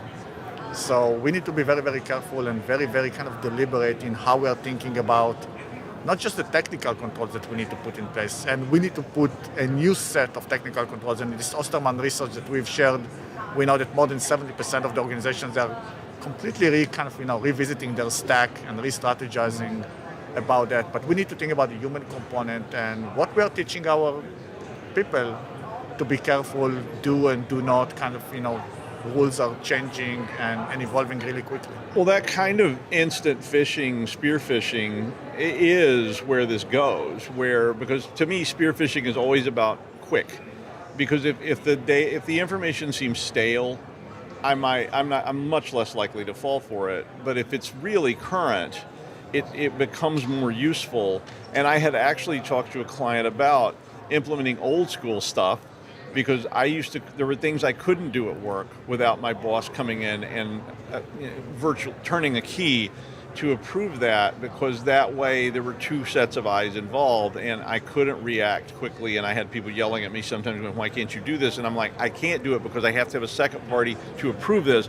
And now I did a case, and it was a phishing attack where basically a deepfake voice that sounded exactly like a senior VP at this organization called an employee on the weekend and said, I need all these payables rerouted to this account number. The account numbers are all wrong, and this client is about to hit the ceiling. And they did it, and $500,000 was transferred to bank accounts that went. And these type of attacks are now more devastating and more costly than the standard business email compromise attack. Actually, 5 times more expensive. This is another thing that Osterman help us figure out in the survey. And to your point, what makes a spear phishing great is that it's well timed and it's highly contextualized. And this is exactly the one thing that they can do now better than ever, and really change the name of the game. One of the things I know last year we talked about what you were calling phishing 3.0. Are we still at phishing 3.0, or now are we at phishing 4.0? Phishing 4.0 is coming. Okay. We'll leave something for next year, but it's definitely coming. I think we're in the midst of phishing 3.0. It's a growing pain and a growing concern for many organizations. It's something that it is scary, but the good news is that right now we have the right tools in order to deal with that. If you want to deploy them and be very proactive about it, there is something you can do about it. So it's scary, but we can solve it, which is the good news. That's good. Out of all of this, it requires a mind shift that we already see that a lot of organizations, they have it. They want to go and restack and rechange the way they are thinking about their security solution. So it's different, it's new, it's a bit scary, but again, we can help people to solve it. I mean, so if we are fighting agentic AI with phishing, which we are. I mean, to get that at speed, because it has to be at speed now. So we can't be stale either. We're going to have to be there. I mean, how do we do that? First, you fight fire with fire, which means we use agents to fight agents. Second, we stop being reactive. In cybersecurity world, we are very used to be reactive. We wait for the attacks to happen and then we try and stop it. Now it's time to be proactive, because one of the great things that AI agents are allowing us is to be proactive and actually preempt some of these attacks. So we can go and create those attacks before the bad guys create them and test them against our environment and see, hey, are these attacks successful or not? And if they are, we can quickly move on to the next step, which is closing the gap and fixing them with another agent, which is great. It's fun, it's powerful, and it allows us for, I think, the first time ever to really try and be one step ahead of the bad guys and break this asymmetric situation that we've constantly lived in. Again, where we are sitting and waiting and trying to monitor what's going on in our environment in order to remediate and I've been trying to talk people off that reaction perch for a long time, because that's always been the sort of face of upper management saying we don't want to invest in this. We just want to not we'll wait till it actually affects us, which is worrisome. It was very hard to be proactive, to be honest. But again, one of the great things that the generative element of AI is allowing us is to do exactly that. Let's go and be proactive. Let's go and make sure that we preempt attacks before they hit our environment. Yeah, I had a CEO once who was just asking me. He was like, "How much? You know, what would you do if you could do anything?" Because it was sort of his. He had a little team, and he hired me to be one of the team members, and and we got to sort of pipe dream about it.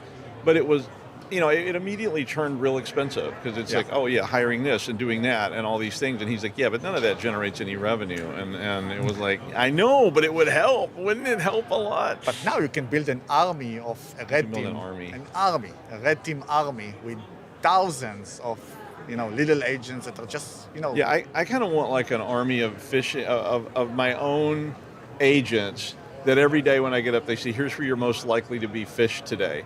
Can you give me a report and go, you know what, they're going to use this and this and this because that's what we think.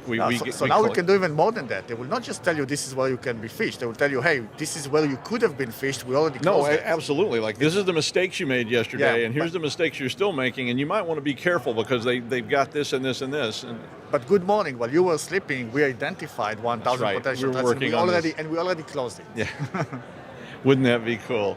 Well, it's coming. All right. It's coming. It's coming. Okay. Well, I can't wait. But Eyal, thank you so much for joining us today. To learn more about Iron Scales, please visit securityweekly.com/ironscales RSAC. If you want to see all our RSAC 2026 coverage from CyberRisk Alliance, visit securityweekly.com/RSAC. And if you'll just hang around, we got lots more content coming from this site this week. So we'll see you there.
Welcome to RSAC 2026. I'm Joshua Marpet, and joining me today is Brian Fox, CTO and co-founder at Sonatype. Brian, thanks for being here. We really appreciate it. Yeah, thanks for having me. So this is interesting because we already had a little bit of a talk, and you've given me some fascinating information. I really want to go over this. Okay. But I want to start off because not everybody knows what Sonatype is. Do you mind giving us a brief overview of Sonatype? Would that be okay? Sure. So Sonatype, we're a company, we've been around for 19 years. I'm the co-founder, CTO there. We started early days working on Apache Maven, which is the popular Java build system. Yeah. One of the side projects that we have is called Maven Central. It's a little piece of critical infrastructure. All the world's open source Java components are distributed there. No kidding. Yeah. So I didn't even know about that. Yeah, Seriously? Seriously. So we carry a big part of the Java ecosystem on our shoulders literally every single day. Bravo. We do that. It's not a product. We do that as a service to the community. But it's led to other things that we do. You know, for a long time we've had Nexus, the repository manager, which is a caching proxy. Yes, I'm familiar with that. Right, Yeah. and hosting your own internal artifacts. It's not just Java. You know, we do NPM, Python, Ruby, Docker. There's like 30 different formats. So basically, after Maven, all the open source languages and package managers kind of followed a similar package registry model, and so Right. Nexus is sort of your on premise or in the cloud version of that, not only proxying but also hosting your own stuff. Okay, that's So useful. That's really useful. Yeah, and that's been around for a long time. We also do software composition analysis to help organizations understand the dependencies that they're using and provide policies and controls and data, security, license, architecture to help them reason about those and kind of govern the developers in the right direction. And then more recently, we've adapted that to be AI native in the new AI world, to take that same data and provide it into AI agents. Okay, so this is so it's one of the things that I was told was software intelligence to help AI coding tools. Yes. That's what you're talking about. That is. You're talking. Okay, so how does that work with the AI coding tools? Talk to me. Right. So out of the box, you know, these models are trained up to a certain point of time. Right. Right. And so they're trained on publicly available data, but if the model was released a month ago, it doesn't know about the vulnerabilities yesterday. Doesn't know about. It's got the cutoff. It doesn't know about that. It doesn't know about new versions of the dependencies. It doesn't know about significant changes. It doesn't know about new vulnerabilities. And so it's kind of locked in a point in time. And so what we've been doing for more than a decade is building data sources to help provide organizations to use that with our tooling to manage that portfolio at scale, right? So we're talking tens of thousands of applications, tens of thousands of developers. Trying to make sure that they're all making good dependency choices is really important and hard to do at scale. Yes, it is. It turns out that infrastructure and controls that we put together to do that is exactly what you need to do it when now you're talking about 10,000 agents. Because you know, you can't, when you've got a small team, having everybody understand that we don't use Here's our style AGPL, manual. right? We don't like these technologies. We can't do this. This is how we handle vulnerabilities. You can do that with a couple people. You can't do it with 1,000 people. You can't even do it with like 20 people, right? And so we were building to manage that. Well, now you have no people.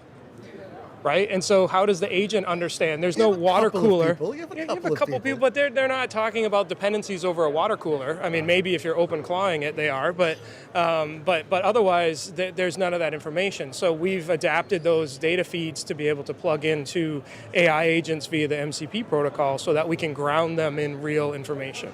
So you're providing the AI coder with the intelligence about software vulnerabilities, systems, objects, Maven Central, all that kind of thing, so that they have a complete and updated picture of what's going on, what they should be using, what they shouldn't be using, vulnerabilities, Correct. Whatever, Right. and how to do it. That's right. So when you enter a prompt that says build me a thing, it's not going to pick a version of Spring that's already deprecated, which is like what will happen if you don't, right? And this becomes increasingly important when the definition of developers changes to people who aren't classically trained, that aren't going to think about what are the security implications. They're just saying, hey, build me a thing. Right. It's even more important if the AI understands, like, this is dangerous, that's old, this has got a bad license, so let me pick the right things because the human may not know any better. So it becomes even more important in this new future state. Now, you were telling me something, and you said it was in a new report, but you were saying about they trained AIs to take out hallucinations, which is a brilliant idea, but that all of a sudden they became more cautious. Can you explain that a little bit? Yeah, so we every year we do an annual State of the Software Supply Chain report, and we do a deep dive on these different topics. This year, we published it back in January, and we, of course, focused on AI. And so we were looking at how good are these models at making predictions and these types of things. And so we found that in the early models, they were making up a lot of versions, right? So it was just hallucinating a version, which is, it's fun to laugh at. In a coding agent, it only really wastes a few tokens because it's not going to build, and then it's going to go, oops, here's the right version, and it will fix it. It could build if you use a deprecated version or one with a vulnerability that's not blatantly wrong. That's right. The made-up versions are less of an issue. I kind of call that like a fail-fast. It's not a persistent risk. I like that. When it's making an old recommendation to an old deprecated version, or if it's not fixing a vulnerability, that's persistent risk because it didn't flag a thing, and nobody knows to look at it. And so what we found was that was happening a significant amount of the time. Well, we just this week published updated research where we've done analysis on more recent models. So we've looked at the different OpenAI models, the Anthropic models, and the Gemini over the last year, and we kind of graphed how often they were producing hallucinations. And the good news is it went down. Okay. Surprisingly, almost in a straight line when you put the timeline of all those models together. Almost like they were dialing it down gently. From 3 different companies, very consistently down. But then when we started looking at how often were the tools recommending no change. So in other words, you ask the tool, hey, do a security audit of all of these dependencies. Right. It stopped making up stuff, but it also started saying, hey, 2 thumbs up, you're good, don't do anything. Was that the right recommendation? No, it was the wrong recommendation. Okay. And what's interesting is in a straight line in the opposite direction, that went up. So it's like what was happening is the models became less aggressive at confidently making stuff up and became much more wishy-washy. And so we did an analysis of how often was that the wrong choice, and it leaves behind significant unpatched vulnerabilities in that case. And worse, it creates a false sense of confidence because somebody might legitimately say, I asked it to do a security review and it said I was good. And because that's across all the major models, you might get the same answer from all the major models. Because we tell people, use different models to cross-check the answers. Correct. They were interestingly consistent, and to really understand it, you should look at the graph in the report. It makes it much easier to understand what's going on. But what we found is that introducing the information, grounding it in reality, as we call it, with the information that I was talking about that we've been building for scaling enterprises for more than a decade, produces significantly higher, like 300% better results. 300 times better results. Okay, still very good. That's amazing, yes. actually. Yeah. And it makes sense when you provide it actual information about real vulnerabilities, real versions, real popularity. Better information is always better. That's right. And so providing that back to the model instead of just allowing it to fall back on what it was built on whenever it was built is going to produce obviously better results. And so the trick is getting people to actually combine these things, feed the data in, and then build better software. Okay, so I've got to say a couple of things. Number one is if you want the report, it's downloadable right now at www.sonatype.com/resources/making-AI-work-safely. And no, I'm sorry, I know it's long, but I'm sure you can handle it, okay? You can find it at sonatype.com. You can find it at sonatype.com. Right, just dig for it, and if not, the web's people, maybe they can put it on the front page. I'm just saying, okay? But I think it already is. Good. Go to sonatype.com. Check the front page. That's right. Secondly, I've got a question for you, and I said this before, but I'm sticking to this. It's fascinating. They dialed hallucinations down, which is dialing down the imagination, if you think about it, and then it dialed up the caution by accident or as a consequence of that. I find that fascinating. Because I know you're getting less bad results. I get it. Yeah. Less made up stuff, less hallucinations. But you're also not letting it have the imagination to think about what it should and could do.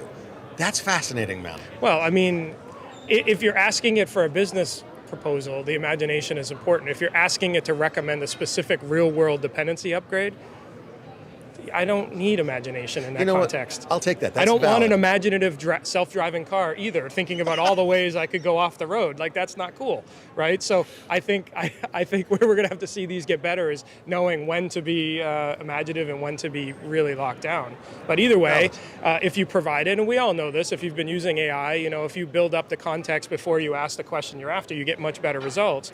Plugging in grounded data via MCP is the same thing. And telling the AI, whenever you're making a dependency recommendation, hit the MCP server for this information, is how that gets done. So you're providing this development intelligence, a software intelligence across an MCP server. Correct. Nice. That makes sense. You're doing it for an AI coding agent. That's right. Just hand it. Here's the keys to an MCP server. Go grab everything you need out of there, and then use that to actually perform the tasks that I'm sending you. That's right. So we've created that. It's called Sonatype Guide. guide.sonatype.com, and so there's two pieces. There's a human interface where you can search and find all of the information yourself. Still useful. Yeah, and then there's the the APIs, and then the MCP server that exposes the APIs. So you and your chat buddy can both look at the data and decide what the right thing to do is. We can code in tandem. That's right. Sorry, I couldn't resist.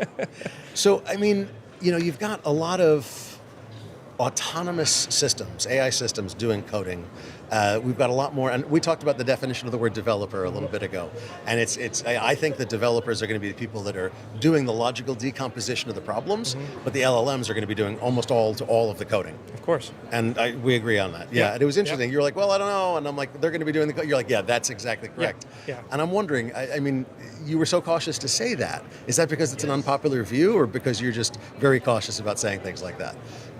No, I mean, what I said was, this is just a new abstraction layer, right? I mean, there was That's a time when we all were writing assembly code. I mean, that's a little bit before my time, but not much. No, I did it. Writing all these things, and you get the next layer of abstraction on top of it, and IDEs and refactoring capabilities. I mean, let's be honest. When was the last time every character in the source code was typed in by a human? It was decades ago. So this is a big change, to be clear. But that's kind of how I look at it. It is sort of a big step, but it's an evolutionary step in that regard. I love the fact that you call it an abstraction layer, because we all know that the hardware abstraction layer. Then there's, when you're encoding, there's, like you said, there's assembler. Then there's compiled languages, interpreted language. There's various levels of abstraction. Exactly. And when we think about this, is just, I am giving you the problem and breaking it down for you. I need you to actually write the code. All that is another compiler, if you think about it. That's right. Kind of a compiler. I know it's not a compiler. The but language is English. Oh, wow, dude. Or, frankly, it's not even just English. It's human, I guess, at that point, right? Because it's whatever language you're speaking natural to. Language. Natural language. The natural, right. the That's language really what we're talking speaking to them about. is natural language. Right. They process it just like an interpreted or compiled language would. That's right. And then bring it down into machine instructions at some level or some layer. That's right. I'm stealing that. That is brilliant, man. I love that. Thank you. That's really all it is, right? So then the developer is really just the human at the end of the day pulling the strings by whatever mechanism that is, and it can be at arm's length, because you see AI-based workflows where agents are just pulling from Jira and implementing it. Well, more or less, something put that Jira in there. It might have been another AI-assisted human at the top, but for the moment, the AI overlords are not making up their own problems to solve outside of the OpenClaw. So who knows where that goes? They make up some problems in there. They make up some problems, but for the moment, there's still a person behind the curtain, so to speak, pulling those, and that would be the developer. That's interesting. I love that. It's another abstraction layer. That was a brilliant synopsis of that whole world. I love that. I do have a question. We're talking about autonomous AI coding agents. And one of the questions that your people put together was about security-sensitive environments. Using your software intelligence, using an AI coding tool, do you think that these are fit for sensitive and secure environments? Depends on how you use it and what guardrails you put around it. Right. That's, I mean, and the same thing with humans, by the way. Yes, the answer is it has to be, because how else? Like if it's a secured, sensitive environment, it means it's really important for humans in one way or another. Right, life and safety, or money, or whatever. Right. Exactly. And so, why would you intentionally choose to, make them do battle one hand tied behind their back. You need to be able to empower them as well. And so it comes down to using it responsibly, using it predictably. And that's why we did this research, why we've been doing what we've been doing, to put that information in there.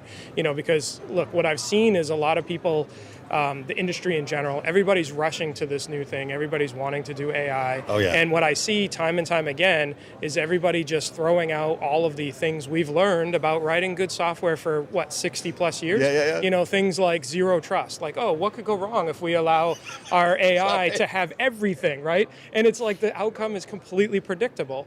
We know this. The physics haven't changed. And so just because we've added a new abstraction layer doesn't mean that we should throw out all of the good practices about how we do good architecture and all of these types of things. Because it's a little bit harder, the patterns are a little bit different, people haven't been figuring that out. And that's what we're saying. Like, listen, you can actually have your cake and eat it too. You can use these AI tools. You can use the latest models. And you can also feed the information to them so they make better choices up front, so you don't have to rework it, or worse, leave that persistent risk. Oh, Brian, that's awesome stuff. Brian, thank you for joining us today. To learn more about Sonatype, please visit securityweekly.com/Sonatype RSAC. For full RSAC 2026 coverage from CyberRisk Alliance, visit securityweekly.com/RSAC. Stick around, we're going to be back after the break.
Welcome to RSAC 2026. I'm Joshua Marpet. Joining me today is Amit Sinha, CEO at DigiCert. Thank you for being here. This is so much fun. I've been enjoying interviewing people. We just had about a 20-minute conversation, and it was lovely. We've talked about a lot of different topics. But right now, just for our viewers, do you mind giving us a really quick interview or overview of DigiCert, please? Absolutely, Josh. First, it's a pleasure to be back. Really enjoyed our conversation. Yeah. DigiCert, we're the global leader in intelligent trust. Our solutions are used by over 100,000 organizations, including about 90+% of Fortune 500, to get security, authenticity, and encryption for all their digital interactions. Our core platform is called DigiCert One, and it brings together. Is DigiCert One new? It's fairly It's new. new. DigiCert One's new. It brings together PKI, DNS, and certificate lifecycle management to secure That's infrastructure, software, devices, content, and now AI agents. Yeah, that's huge because, we talked for a while about certificate lifecycle management. I ranted at you a little bit, I'm sorry. You ranted at me. We're on the same page. Certificate lifecycle management is incredibly useful. It is, and it's so necessary with the lifespan shortening of certificates over until 2029, and it's going to be 47 days. Yes. Like 10 years ago, you could have a 5-year cert, a 10-year cert, nobody would blink an eye. Yes. But now it's going to be 47 days in 2029. Yes. So I could probably give the interview for you to a certain extent. I apologize. But for how many companies is this going to be incredibly useful for to have a solid CLM vendor like DigiCert? Yeah. So, Josh, we've gone from the point where CLMs were nice to have to now it's absolutely essential. I was talking to a CISO of a bank, and he privately said, "Hey, we have 3 certificate-related outages a day, right?" And that is a day. A day. That's with 1-year certs. Now imagine 1 year goes to 47 days. You have 8x more certificate volumes being issued. So you're going to have like an outage an hour, right? So without automation. Oh, that's not without automation at a bank. Without automation, it's costly. You lack resilience. So you got to fix all of that now. Yeah, well, we have to. I mean, if my bank goes down once an hour, I'm going to be moving my deposits. Let's be clear. So you can't have that. We've literally gone to the point where it's unacceptable to have that kind of level of problem. Correct. Okay, so we've talked about certificate lifecycle management, and I said something, and we both agreed on it. When you do CLM properly, you're doing things like being crypto agility, or being crypto agile, I think is proper, excuse me. You're working on your zero trust, you're working on your post-quantum crypto, and all that kind of stuff. I mean, what did I miss? What things is it useful for? Yeah, so with certificate lifecycle management, the step one, you have to understand that there are 100 times more machine identities in an organization than humans, right? Yes. So without having an inventory of all your cryptographic assets, you don't even know where to start, right? So that's step one with DigiCert One. You're able to get a full inventory of all your assets. But then what is more important is how do I automate the full life cycle from issuance to last mile installation across my entire digital footprint. Think about all user laptops, think about all machines, cloud workloads, your CI/CD pipelines, your documents, your everything. OT, right? So PKI just touches everything. And unless you have a proper solution that can give you a full automation across all of these assets, you'll continue to have these outages or expenses. And we recently did a study with Forrester Research and found that our top organizations that have deployed DigiCert One with full automation were able to get their money back from the investment that they made in DigiCert within 6 months, right? Wait, 6 months? 6 months. It's a full payback period, full right? CLM. Full CLM, so you're full automation. You're dropping a good chunk of money on this. Correct. But 6 months, I'm making my money back. 6 months is a payback period, and in fact, most of these large organizations ended up saving close to $3 million just by automating. Where do PKI. I get that study? Can I get it on your website? I will. Yes, it's on the website. It's the Forrester Total Economic Impact Report with DigiCert One. Fantastic. I'm actually going to download that because I can't tell you how many clients I have that I need to give them this report. Okay, because they keep going. Why do I need a CLM? And I go, look, it's fantastic for the regulatory issues and the certificate lifecycle shortening, but also it works, and we mentioned this as well, for agentic AI, it goes incredibly well with understanding where your agents are, what are your agents doing, and giving them proper identity. Yeah. So do you mind going into that in a little bit? Yeah, 100%. Look, now, I look at the PKI worlds. We know how to secure machines and workloads, right? Right. You use DNS to give them a name. We can drop a X509 cert and give them an immutable identity. And that's how IT, establishes the trust fabric within an organization. What is an AI agent? An AI agent is a smart workload, right? Yes. We strongly believe that all agents within an organization should have durable, immutable cryptographic identity. I call them digital passports. Thank you. Yes. So Josh, agreed. if you come to work for DigiCert, the first thing we'd say is, hey, prove to me that you're Josh. Show me. Give me your passport, digital driver's passport, license. driver's Yeah, license. of course. And we want to bring the same concept to AI agents. I mean, next year, maybe I'll have 6 AI agents working for me, right? That's fine, but I have to know need which 6 are mine. Who they are. I need to have an audit trail. I need to have a kill switch. If I don't want some agent, I need to be able to revoke it. And before I give these agents access to my enterprise kingdom, they better come with strong, immutable cryptographic identities. And this is a solved problem with SPIFFE, Spire, PKI. We've solved this with dynamic workloads. And what DigiCert One is doing now is extending those PKI-based mechanisms to agents to give them identity, which is step 1 for any zero trust implementation. It's fascinating because we see agentic AI literally plastered all over this conference. Correct. Like, it's everywhere here at RSAC. Like, it's everywhere. Yeah. And I've talked to probably 3 or 4 different companies that have talked about agentic identity. And it's fascinating that they talk about providing guardrails for agentic identity and agentic privileges and permissions, which is understandable. And that the same idea. But the fact that you're doing it from a cryptographically secure point of view is really fascinating to me. Yes. And I know there's going to be a lot of people like, what's the big deal? I don't want a North Korean agentic AI slipped in. I mean, it sounds silly, but how many North Koreans got hired as IT workers in the past few years? Tens of thousands, I think it was. I think the foundational problem with the way people are approaching agentic AI identities is they are just substitute bearer tokens. They are acting on behalf of users. Right. You do not have an inherent, like a digital passport of the agent. That's like foundational. After that, I look at the OAuth tokens or acting on behalf of this user as like visas on that passport saying, hey, you're allowed to go to TSA. To get through TSA, you need a passport. Right. But then you have a boarding pass that allows you to go through to different gates, right? People are obsessed with the boarding pass. Authentication and authorization. But nobody is, I want to know, what's as an IT controller, I want to be able to say, if I kill this root, or if I kill this, does it name, immediately does revoke? it immediately revoke all access within it? Right. And bearer tokens don't, right? And that's the challenge. I think we need to bearer tokens have an inherent lifespan, whereas a root is immediate CRL, certificate revocation list, Correct. and everything dies. Correct. And yes. and we've solved this problem, Josh, right? Look, workloads, when I was at Zscaler, for example, you couldn't have a workload without a DNS entry, and that became like a registry of all my workloads, right? Interesting. And then those workloads, when they needed cryptographic identities and secure connections, you can issue the term. You issue the certificate tied to that, binding a key to that internal name. So it's a solved problem, and what we're doing is we're bringing digital passports to AI agents using PKI, SPIFFE, Spire,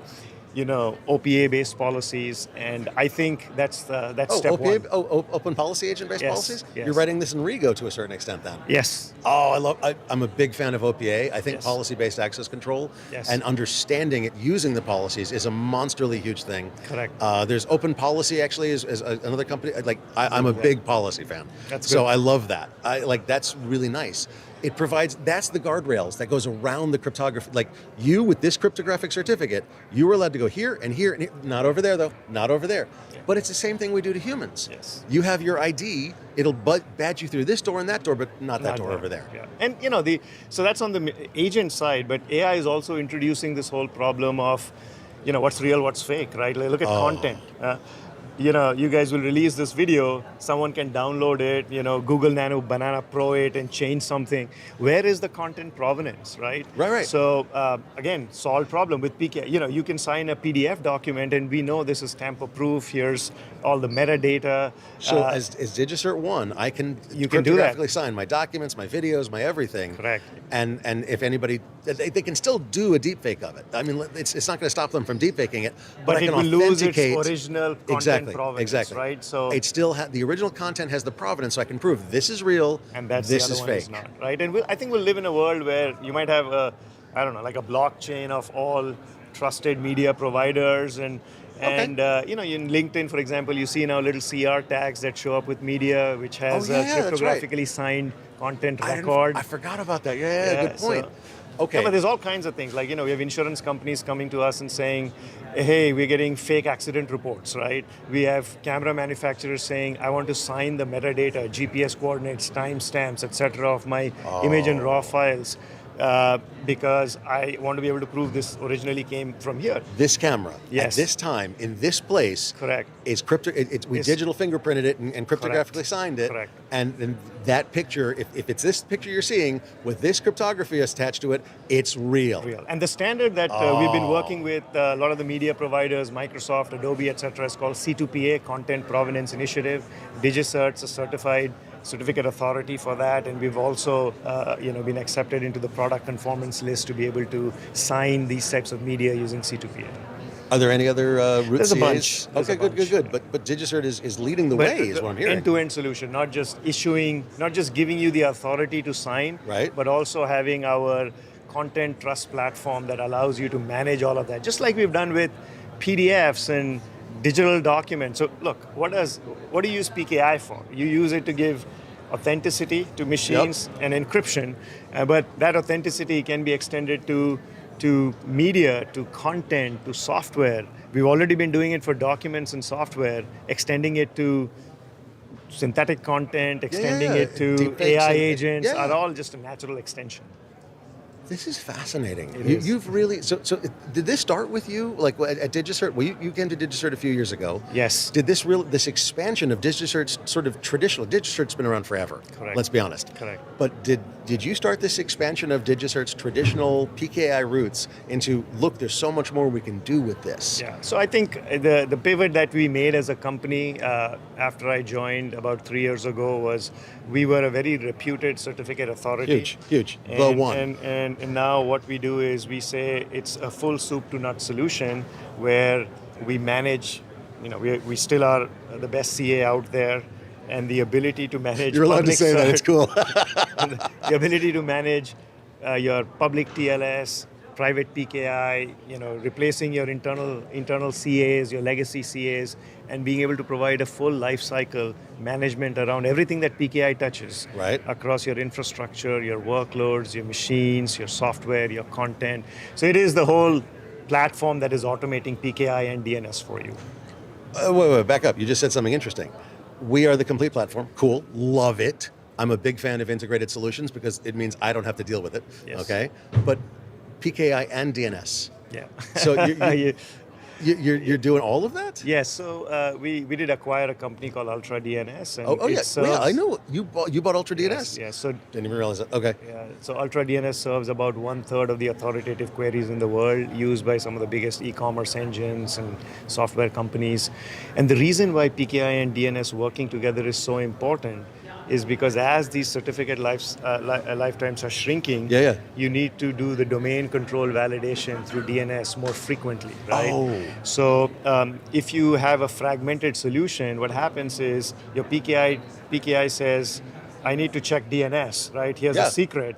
The DNS because I need to check respond. the text fields or the whatever, Yes, the DNS doesn't respond, or worse still, the PKI and DNS teams are siloed, and the DNS team says, no, you can't add this record, and automation fails. For fail-safe automation, you need PKI and DNS working, in a kind of a tight loop, right? Yeah, absolutely. To be able to say, this. Here you go. Hey, this cert on this machine is going to expire. We've already pre-authorized the DCV checks, right? And as soon as it expires, we have issued and installed, and we have notified you. as opposed to kind of back in the day, tickets are being opened, people are running around, and that's where all the inefficiency and resiliency failures happen. Okay, I'm going to go a little long here because I've got a question for you. And Go for it. You can say no, but that implies that you're going to be going after mail security as well, because SPF, DKIM, and DMARC are so heavily tied to DNS, Correct. as well as PKI. So we did acquire a company called Valley Mail. That's the leading provider. You bought Valley Mail? Yes, we did. So When? Last year. I didn't even hear about that. So look, DigiCert was always issuing verified mark I've been recommending certificates. Valley Mail for years. Yes, so we love the solution because now It's a good solution. On when it comes to messaging trust, email trust, what are the two steps? You need to be DMARC compliant, right? Yeah. And that's really tough And you also for need domain organizations. alignment. You need the You SPF, need the and SPF, DKIM, DKIM, DMARC. Yeah. And Valley Mail is the leading provider of DMARC enforcement. With Valley Mail, you're able to enforce DMARC. And with the DNS, quickly. you're going to be able to do the SPF flattening, active SPF flattening Yeah, beautifully. they have patents on these dynamic SPF records, that are able to deal with the limitations of only so many DNS. I have clients I have to call. This is great stuff. No, I'm serious. But here's the kicker. You do the DMARC, and then with DigiCert as the issuing authority for VMC and MARC certificates. Once you have DMARC, we can give you those certs, and you get, Gmail gives you the blue check mark. Your Right, 'cause they're a emails pain in get the placed. butt, yeah. Your email gets placed in, prominently, less, higher opening rates. I mean, it's a beautiful solution. Amit, thanks for joining us today. To learn more about DigiCert, please visit securityweekly.com/DigiCertRSAC. For full RSAC 2026 coverage from CyberRisk Alliance, visit securityweekly.com/RSAC. Stick around, we'll be back after this break. Thank you, Josh. Thank you.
Welcome to RSAC 2026. I'm Joshua Marpet, and joining me today is HD Moore, CEO and founder at RunZero. HD, thank you for being here. This is always fun. I've known you for years, and I love interviewing you because every time I interview you, I learn more. So this is very cool. So, okay, so RunZero, do me a favor, start me off. I know what RunZero is. I even did training videos for you years and years and years ago, but for our viewers, what's RunZero? RunZero identifies all your stuff. So internal, external, mobile, cloud, you name it. So we're really good at being able to connect to the network and then identify every single asset, whether it's IT, IoT, medical device, you name it, really quickly without credentials, without an appliance, and without an agent. So if you're going to an environment where you don't have access to a lot of things, or it's really messy, like the more messy your physical environment is, the better RunZero can be in terms of providing value. So we find all that shadow IT, and we find it by going in and looking for it, not just going off a spreadsheet. You know, it's interesting because your whole concept is I find stuff. I will tell you, hey, there's 14 things connected. You had no idea we're there. And so, as I understand it, RunZero is supposed to be run continuously, which also helps because once I've done my inventory, the next day something changes. The delta is really important. And that's a big part of RunZero, am I correct? Yeah, absolutely. It's the delta of the changes, but also understanding where your security controls are missing. So if you find 10,000 web servers, or 10,000 Windows servers, but only 9,000 have CrowdStrike EDR, you probably have work to do, right? So we're just a little bit, yeah. We're really good at selling other people's licenses. Because if you go into an environment and you find out you're only scanning half your environment with Tenable, well, you need to upgrade your Tenable license to get the other half, right? So we find a lot of that stuff. But RunZero becomes like the baseline for here's what's actually connected, because we'll go through and brute force network addresses, we'll crawl the entire private IP space, we do all kinds of fun things like that, we'll look around corners, we'll have SDP caches, and we do all that to make sure that we've got the full list of everything, and then we help customers then close the gap with other tools. Close the gap with, I love that. We are really good at selling other people's licenses. That's Absolutely. Hilarious. They should pay you a freaking license fee for that, or a marketing fee. Okay, but one thing we talked about just a minute ago was OT. And this is really fascinating because, look, the watchword of RSAC is Agentic AI. If I see Agentic AI one more time, I'm probably going to throw up, okay? And it's on the stairway right there, so I'm probably going to be throwing up. But anyway, the point is that you're not talking about Agentic AI. You're talking about OT. You're talking about the plumbing of our world. And you said something interesting. IT in data centers, at least, has become OT. So Absolutely. Do me a favor, tell me what's going on with RunZero and OT. Sure. A lot of our existing customers from 2 or 3 years ago that would normally be considered IT projects are now being considered as OT projects. Your normal IT now includes your cloud and your SaaS, but things like your large data centers, your data center expansions, those are really all OT focused. Those are all HVAC, cooling, electricity, things like that. And so we're getting pulled into more and more projects where it's very much like identify the physical infrastructure, tell us how it's connected, and identify places where it's connected incorrectly, or otherwise bypasses the segmentation or the rules you have in place. Okay, segmentation. I mean, if you're talking classic OT, valves and sensors and stuff, ICS, SCADA type stuff, segmentation is how we secure it. Because it's almost, there's a lot of OT stuff that is absolutely not securable. It has no certificate revocation list. It has no, firewalls built in. It's designed for an open, flat, accessible network. Yeah. And we found out that was a bad idea. Details. And so we started ring fencing all of this stuff in. But you're saying that you will find where those ring fences, where those segmentation is not working properly. Am I correct? How? So we're really sneaky, is the best way to do it. So all the cool tricks we put into Metasploit from the early days of how do you find ways to hot between domain controllers do this, we've now applied that to the RunZero discovery model. So we can identify an asset that has more than one interface. So you've got a Windows machine on your network and has a VPN adapter, we'll find it remotely and tell you its IP. So now we know the external IP of an internal asset that is not even traversing your firewall because it's going around it through the VPN. We do the same thing for Linux devices, all kinds of fun stuff. So we can basically say this device is on more than one network at a time, or we see the same device's unique fingerprint in more than one place, and we see it more than one place, it's connecting those networks together. Right. So if I see it's dual-homed in some form or fashion. So it must be a way to go from network A to network B to network C if you see it in all 3 places. So a combination of asking devices to tell us about their secondary interfaces without credentials and using a bunch of fun tricks, and then also doing the inference, if we see the same device in more than one place, we know it's connecting those things together. So a really common example would be you've got a technician's laptop, they're going into the OT environment, they're plugging into the HMI workstation doing their work, but they're still connected to the Wi-Fi. They're still in the Wi-Fi for your main network, and that's how they're getting out and downloading tools. But during the period that they're there, they're now acting as a bridge between the OT network and the guest wireless network, and that is incredibly common. And it's incredibly common, and it's incredibly security risk. That's the problem. And so now we're talking about you're able to find all of these interconnections between different networks, all these places that packets could be routed between networks, And it shouldn't be. Yep. We're supposed to have these segmented off, and they're not. Somebody has broken segmentation. That's a big problem and a big solution. That's fantastic. Tell me about other problems, like you mentioned shadow IT. Yeah, absolutely. So, often folks, especially if you buy a company or you have lots of physical plants, it's very easy to lose track of a subnet, lose track of devices. I mean, Oh, yeah. Can't tell the number of times we've gone to a bank for an audit and we go into the telco closet and the customer has no idea what's in there. There's just random devices bolted to the wall. There's like a DSL modem as a backup line. There's power adapters. They just have no idea what is that utility. They're like, okay, we just don't touch it and it doesn't break. And that stuff is super common. And oftentimes that's the easiest way into the organization. Finding a device that the company doesn't know exists, it's usually the easiest path in, because if they knew about it, it would have already had an EDR agent, it would have already had some kind of security control, auto updates. So your best chance as an attacker is to find things that they're not aware of. They literally don't know what's in their telco closet? Not very often, because they assume that it demarks at the building or it demarks to their ISP. The ISP could have put a device in that they think the ISP manages, but really they're supposed to manage. I swear to God, HD, every time I talk to you, I get more depressed about the state of the technology. I learn stuff, but I get more depressed about, they don't even know what's in their telco closet. I'm like, it's a big bank. And they don't know. That's insane. That's insane. Okay, so tell me about, one of the things you're talking about is an inventory. Now look, CIS 1, the number one thing in CIS Top 18 is have an asset inventory. Yep. You fulfill that. Yes. Now you've got some competitors, I'm not going to name them, but I'm curious, how do you differ? Most folks who are in asset inventory assume that you can install an agent and everything, and they use those agents to give you your inventory. So your typical agents, nobody likes an agent. Exactly. MDR, you don't want to have 10 different agents, right? If you are a Tanium agent and a CrowdStrike agent and another agent, you don't want a third or fourth agent on the machine. They're going to be fighting each other already. So endpoint agents are great for devices you know about. You can do some kind of network scanning to find the rest of them, but most people's network scanner is a vulnerability scanner, and you don't really want to run your Tenable against your OT environment. No, it's no. OT environments are fragile. We don't want to touch them if we can avoid it. Right. Even if you don't break something, it'll take a long time. It's doing vulnerability testing. You don't really want vulnerability testing. You just want to know, is it there and what is it, right? Right. So those tools are really good at telling you, like, here's the vulnerabilities in this asset, but they're not really designed to tell you what that asset actually is.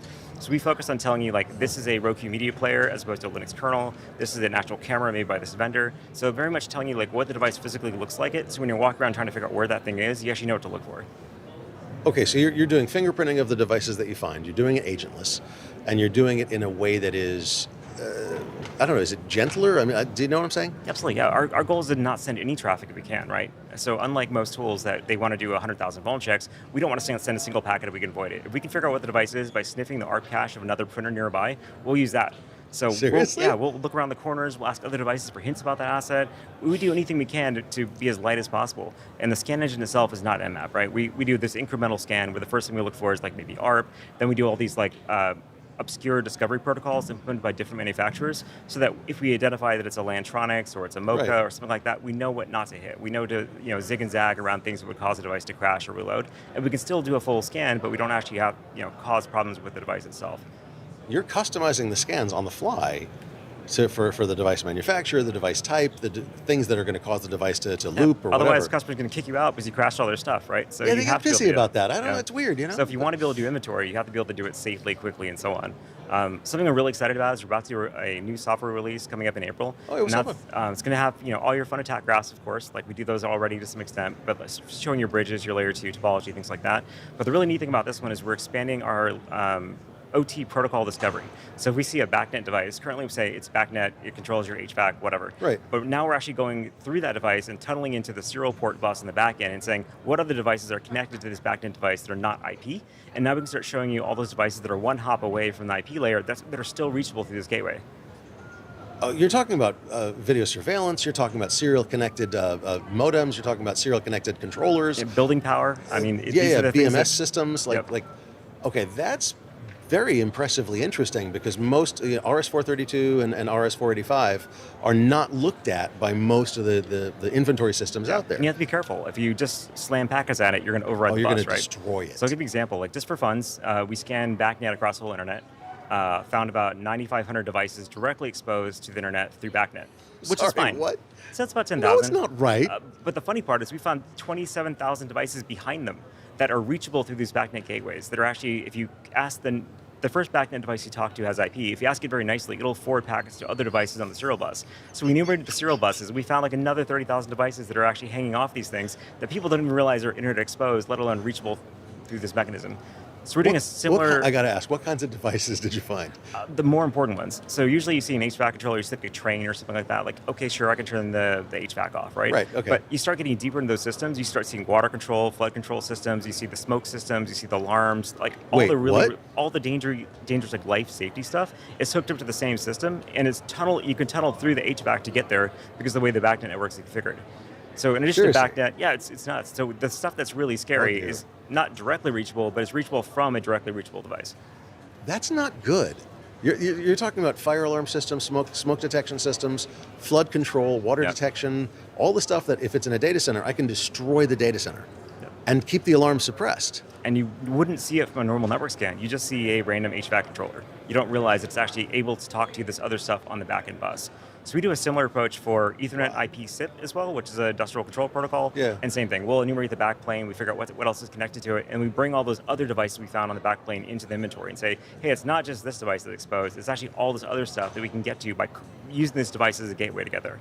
And then showing them, of course, the attack graph and topology and fun things like that.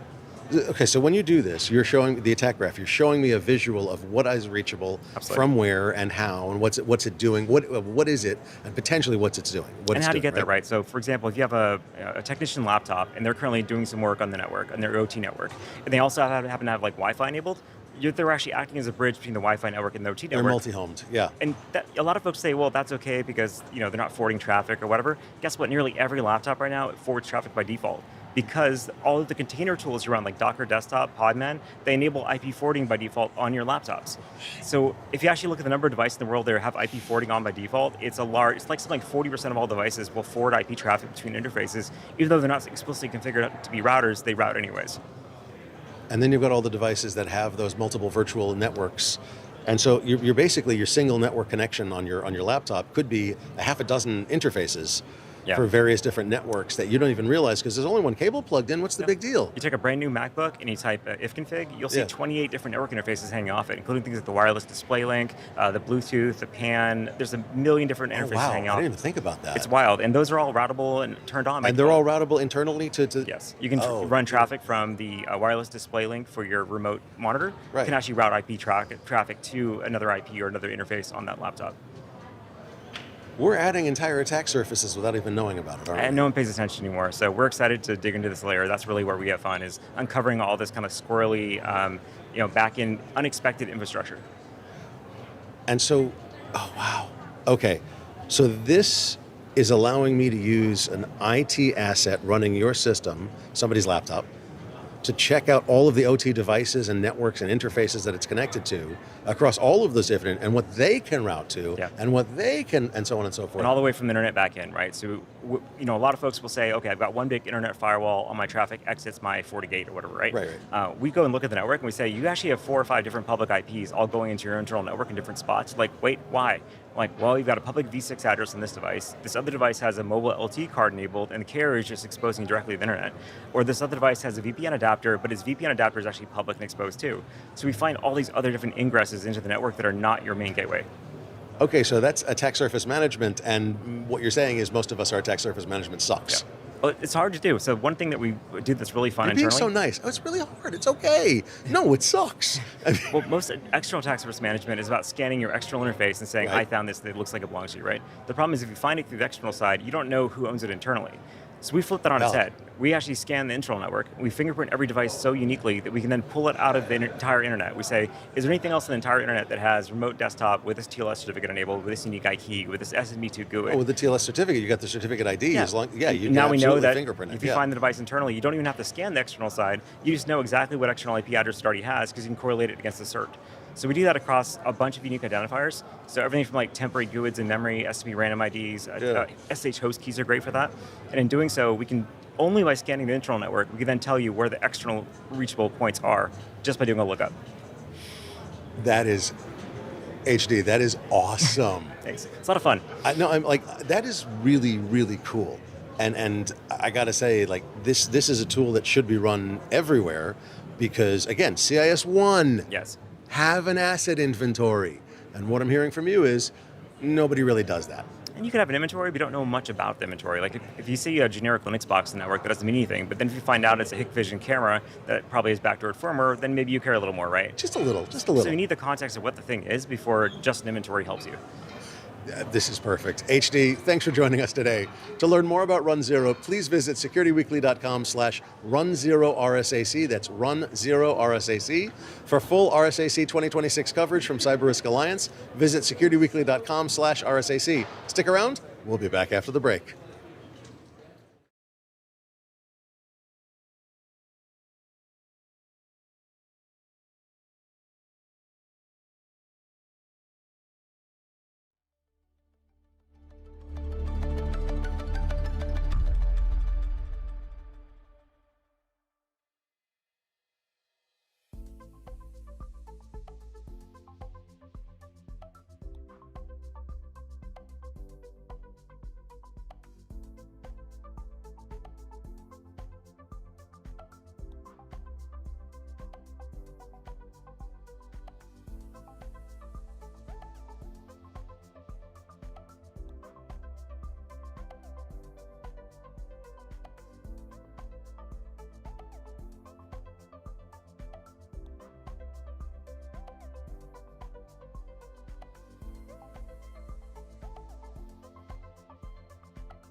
Welcome back to day 2 of RSAC 2026. I'm Doug Wayne, and joining me today is the amazing Jody Brazil, the CEO and co-founder, almost a founder, half a founder.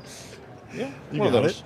I love to talk to founders, but at Firemon, which of course we all know and from long experience with Firemon. Yeah. So thank you for being here. Absolutely. Thank you for having me. Yeah, so the title of this that I got was the missing layer in zero trust, which was enough for me. There's a colon, which then went on to the security policy control plane, which made it so much scarier. It was bad enough to start with, and then we add that piece to it, and it just gets that much worse. You and I were talking earlier about identity management and this whole idea of zero trust. I mean, this is one of those buzzwordy things, right? And I can put up a slide. This is zero trust. Yeah. I can be an auditor and go, you need zero trust. But there's a gap between saying and doing. Sure. Right? Yeah. So we've been doing this for a long time. The reason why Firemon exists was to solve a operational challenge for security engineers. Right? The job that we task network security engineers with is hard. It's complex, and it results in a lot of mistakes. So the reason we exist is to improve the life of security engineers, improve security operations. And what's interesting, the topic for today around zero trust is that zero trust doesn't solve the network security challenges. It, in many cases, creates new security challenges, security is the wrong word, creates new operational challenges in order to effectively implement the principles of zero trust. And so it's a whole new, some cases attack surface, but it's a whole new management problem for engineers to deal with, and I think we bring some sanity to that world. Yeah, you do. I mean, you're probably one of the biggest known companies for this kind of stuff that sort of emerged out of the chaos of the early internet days. Sure. And the first times I was advising clients who were asking me, what do we do? And didn't really understand the difference in a file and a group and a permission and a user. And, right. It's like, because I've seen a lot of what I call IP&E scenarios or chmod 777 world writable kind of things, and that was the early internet thing too. It was just people chmod 777 *. Yeah, make it work. And now our website works, yeah. and we get to go home today. I mean, how do you start? I think that would be one of my first questions, because it's a question I've been asked. How do we start to move from here's a big pit full of files and things, and because it's not just files, it's everything. How do we move from that pit to something that even begins to be manageable? It's a hard problem. We live in the world of network security, and in that world, it's very similar to file-based, right? Think about this. We started with these ideas of a crunchy outside and the soft middle, right? And so you think about those files that you would store and you put in a local repository, and as long as it was internal, anybody could access it, right? Well, no, probably not, right? We shouldn't be allowing payroll files to be accessible, and certain customer data shouldn't be accessible. So we need to start segmenting that off. Well, the same is true with network security. If you go back to the early, the late 90s, and you had the idea of the internet was outside, and then everything else was inside. We certainly evolved from there to the recognition that we need to segment parts of the network. But every time you add a layer, there's exponential growth in the complexity of the security that you're trying to enforce. And that's where policy comes in. You think about the greatest technologies that exist, going back to the early days of access control lists in the 90s, to proxies, to stateful inspection, to next generation firewalls that were application aware, or even today with a next generation technology of zero trust like Illumio, which is really awesome technology. But all of those technologies enforce a policy. Yes. And it doesn't matter how great the technology is, if the policy is weak, the security is weak. And so the key to solving the challenge, whether it's files or network, is effective policy management. Okay. And yeah, so kind of where I wanted to get to with this, I mean, I know I started you with files, and I know you don't really do files, I want to get to the idea. There was a time when my segment, I mean, I teach networking, I teach firewalling, I teach intrusion detection. There was a time when this is a pretty simple problem. I mean, it's still a problem, but it's a very simple problem. Yeah. And what's happened in the last 10 years is we saw this problem expand not just from my little room to my institution, to even my cloud, but now into the beyond the cloud, on the other side of the cloud, to other on-prems, and we're bringing all that into one place. So these flows that are going through all this, and some of them are critical. I can't operate this app unless it can talk to that thing, which then talks to this thing in Singapore, and they all, how do we start to build policy around that? I mean, or manage it? Yeah, so you're exactly right. In the simple environment with your home network, or you're a 10-person company and you have one firewall, great. You can probably logically put that into your head and understand what access is needed to make the application work, right? When you talk about an enterprise, you now have hundreds of firewalls, and each firewall has a policy that consists of thousands of rules, and each rule contains multiple sources and destination. You very quickly get to the point where you're managing billions of access paths, right? That's hard to contain in your head, right? You can't maintain that mental model. And so you have to have new ways to manage it. So policy management starts with this idea of understanding what access is necessary, whether it's creating your compliance definitions of this access is allowed, this access is not allowed, or whether it's defining the flows that you described, allow access between these applications to traverse. What's interesting in this in the world we're in right now is people adopt zero trust, right? Not just the logo you stick on the screen, but truly adopt a zero trust network architecture technology like Illumio. Super cool technology, right? Yes. Here's the challenge. You deploy this technology and we don't have the opportunity to deploy it in a greenfield, right? We're deploying this technology along with all the rest of the data centers and the cloud environments, everything else that we have. So you deploy it and it works great in your lab environment.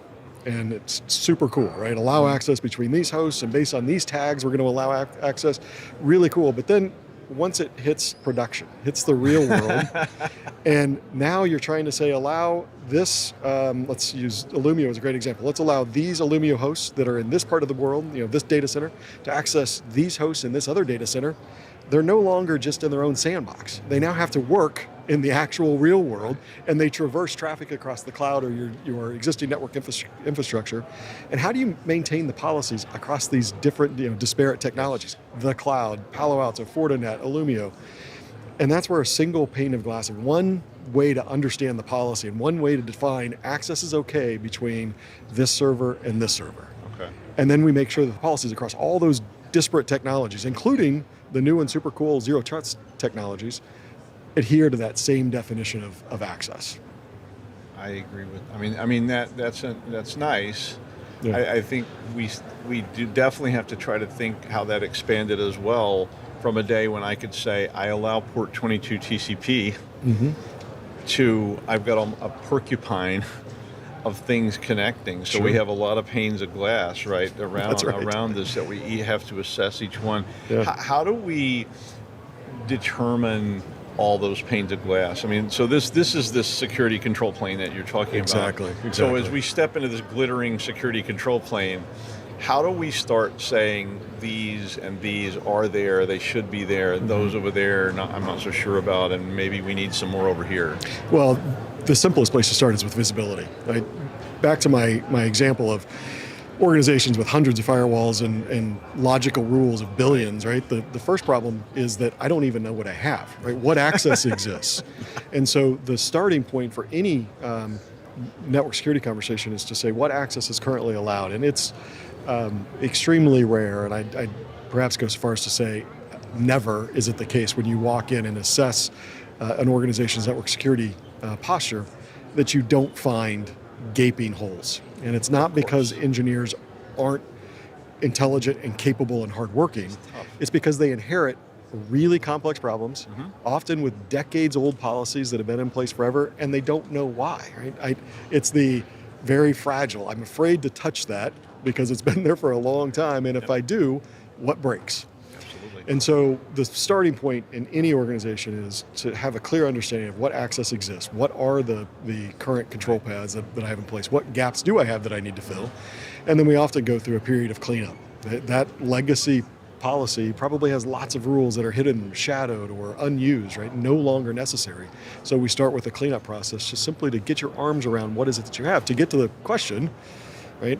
what's here is okay, is what over here okay, right? So you got to start with visibility to answer that was question. how I first kind of came into contact with Firemon, because I remember doing audits, and this question you're talking about what do you have, was one of my early questions. Right. And the answer was almost invariably, we have no idea. That's right. Don't break anything. Yeah. And it's a very daunting question to even a mid-sized enterprise. Even a small business, sometimes it can be very daunting because they often don't know all their assets, they don't know where everything sits. And just being able to start to sort of conceptualize that is very, very challenging. Yeah.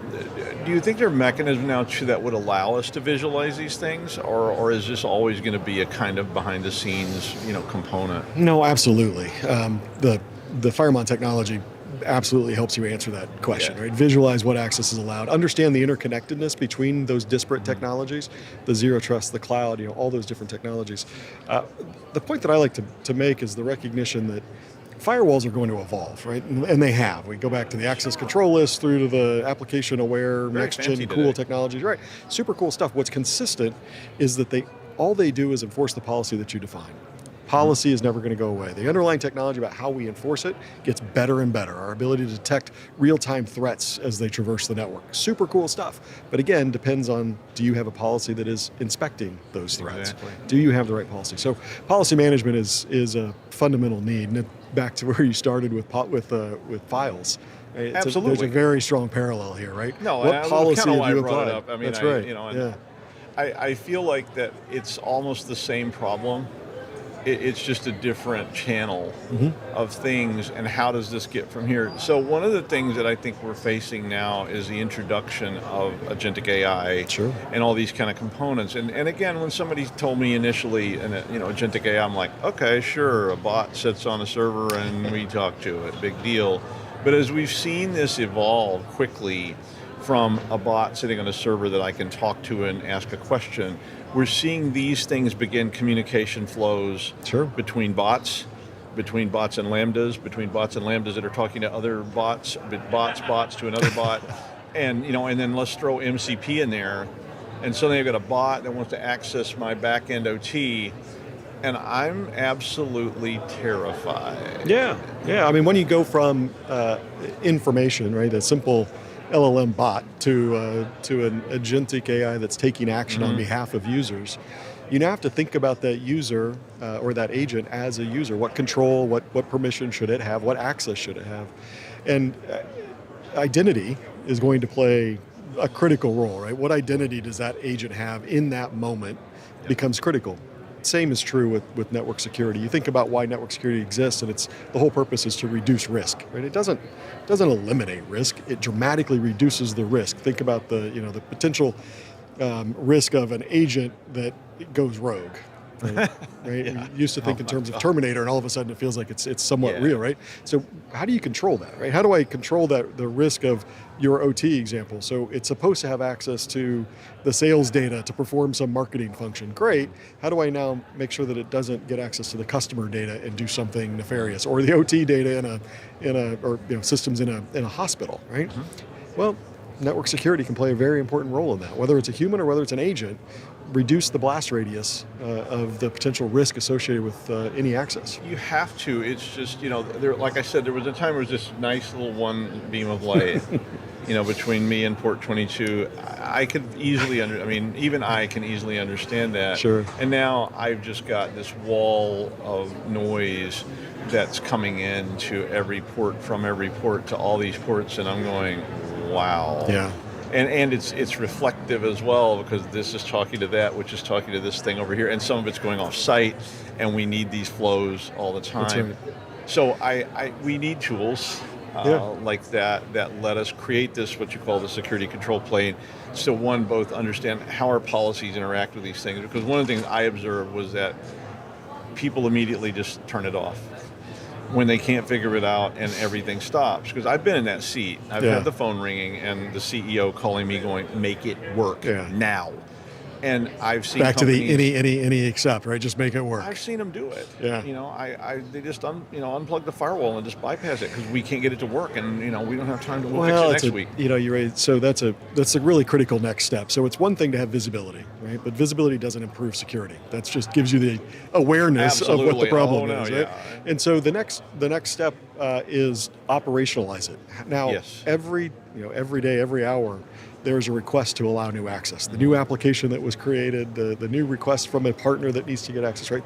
The constant flow of access requests that puts strain on usually an overtaxed security operations team that has to respond to that. How do we empower them to meet their deadlines, to not hold up the business, and yet at the same time ensure that they maintain security?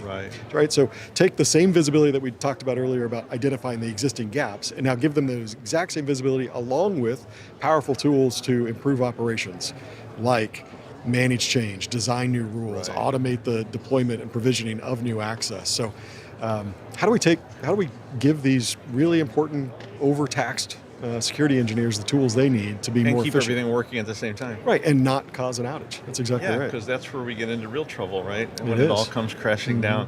Well, like I said, we could be in hour 6, and we could maybe start getting around to that. But unfortunately, it was a little short. Jody, thank you for joining us today. Absolutely. It's such a pleasure to get to talk to you. To learn more about Firemon, please visit securityweekly.com/Firemon RSAC. For all the rest of our RSAC 2026 coverage from CyberRisk Alliance, please visit securityweekly.com/RSAC. Stick around, though, and I'll be back with some more interviews in a very short while. We'll see you in a minute, okay?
Welcome back to day 2 of RSAC 2026. I'm Doug White, and joining me today is Rajesh Kazanchi. I got it on the second try. The CEO and co-founder at Color Tokens. It's great to have you here. Thank you for having me. We were talking while we were waiting a little bit, and it was so awesome because the topic here was about breach readiness for measurable risk reduction in the age of AI. And there are so many things in that title. Yes. I think we could talk about every word of that title for about an hour apiece and still not be done, but we're going to try to do it in a short format. I know that your company, you focus on breaches and about helping people try to manage this process. I mean, what is the impact right now for CISOs around breach? See, very significant. I'll just tell you, in the last 5 years, people are starting to realize that breaches are inevitable. Some ignorant employee clicking on something gets compromised. Third-party vendors, external parties coming in, very, very difficult to really contain that part. Yes. You can have a very good hygiene, you can be secure, and you can have the best-in-class products, but at the end, one small mishap can actually bring in catastrophe. Our philosophy is that if attack happens, how do you make this a small incident rather than a business catastrophe? That's our core philosophy. So being breach ready means that as an organization, if and when a breach happens, then how do you make sure that you have a containment philosophy, you have an isolation philosophy, that it just becomes one single entity that is compromised, and you make sure that the rest of the ecosystem is not compromised. And that core technology is microsegmentation. Okay. Be it on the data centers, be it on the cloud infrastructure, be it on applications, or be it on OT devices, be it on plants, manufacturing sites, or grid stations, nuclear stations. And we just want to give a one single platform where customers can really feel that they have a platform where they can actually isolate these particular breaches. Okay. That's the core philosophy. Okay. Now, obviously, in the beginning, you have basic hygiene. You don't want to have flat networks. You want to make sure that your VLANs, your subnets are completely secured.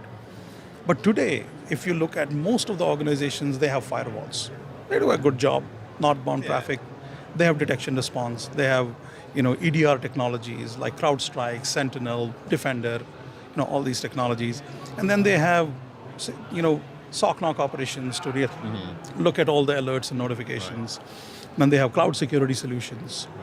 And then they have SASE architectures, which is like to the tune of the common SASE vendors. But attacks are still happening. Because any time a compromise happens, they get inside, then they have unfettered access within the networks. Right. And our job, our focus is, how do we make sure that they don't have unfettered access?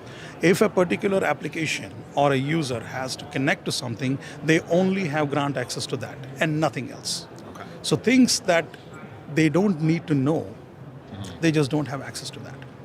Makes and the sense. whole philosophy is microsegmentation there. I mean, I think that's emerged out of the zero trust, concepts. Yes, the core principle of zero trust. Do you think there's been a shift? I mean, when I first started doing that kind of thing with the disaster stuff, the general attitude from a lot of upper management was, this doesn't apply to us. And it did shift to, does this apply to us?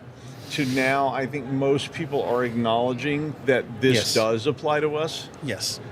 There's been a big tectonic shift in the last 5-6 years. And predominantly, a lot of the attacks are sophisticated attacks. Right. They are not run-of-the-mill, some configuration change here happened and they entered into the attack. Today, attack vectors are actually happening through approved paths. So someone stole someone's identity, it's $400 you pay for an identity stealing, and then you can get in. Previously, they used to do DDoS attacks and they used to really try to break the door. You don't need to break the door. You just get somebody's identity and you get in. And you are welcome to enter into their networks, and then you can steal. That tectonic shift, when people see those type of attacks happening, then they say, okay, it can happen to my industry, my vertical, or my company. How do I prevent it? And that's where this kind of awareness is not applicable to, oh, I need to think about it. Then they double click on it and they say, this can happen to me as well. Yeah. And that awareness we are seeing, not only, there was an earlier reluctance on the CIOs and CISOs saying that, no, not applicable to me. Now, forget about them. It is about even board is starting to ask them very hard questions, saying that, can you prove it to me? Can you show it to me? Right. And still there's a lot of hand-waving happening, especially on that front. Right. I mean, I think, and I'll see if you agree with this, I think we're at the point where, so that the things you talked about, DDoS attacks and brute forcing and all these things that we used to teach people to look for. Yes. Which they should still look for. Absolutely. But when I teach intrusion detection, a lot of the stuff there relies on this kind of overt, yes, somebody's banging on the wall and you're listening for the bangs and going, somebody's outside, we need to be worried. That has shifted to this very subtle, under the waves kind of thing. Should we just go ahead and assume now that we are going to be breached? Your main philosophy should be assume breach. Yes. And then how do I go about working through that entire path? So, case in point, we have a very large supply chain logistics. The only reason they actually picked us because they have 330 service centers across North America. And their entire philosophy was, if one service center gets compromised, they just want to run business as usual. Mm-hmm. So their 328 or 29 service centers should be functioning completely. So in a connected world, it'll take you less than 5 minutes to compromise all 330 service centers. Absolutely. Less than 5 minutes. So first breach attack to actually laterally moving into other service centers takes literally no time. Yes. So their entire philosophy was, assume a compromise happens, how do I quarantine and isolate that then and there? That's why this breach-ready construct and the segmentation concept is becoming mainstream. So assume breach and then start operating and defining these principles, irrespective of what industry you are in. That's essentially the core philosophy, in a way kind of zero trust as well. They say trust nobody, and then build that entire philosophy of implementing zero trust principles. So some of the modern things, like this sort of evolving network structure, there was a time when my breach world was one room. Yep. A cable fails and all the terminals go down.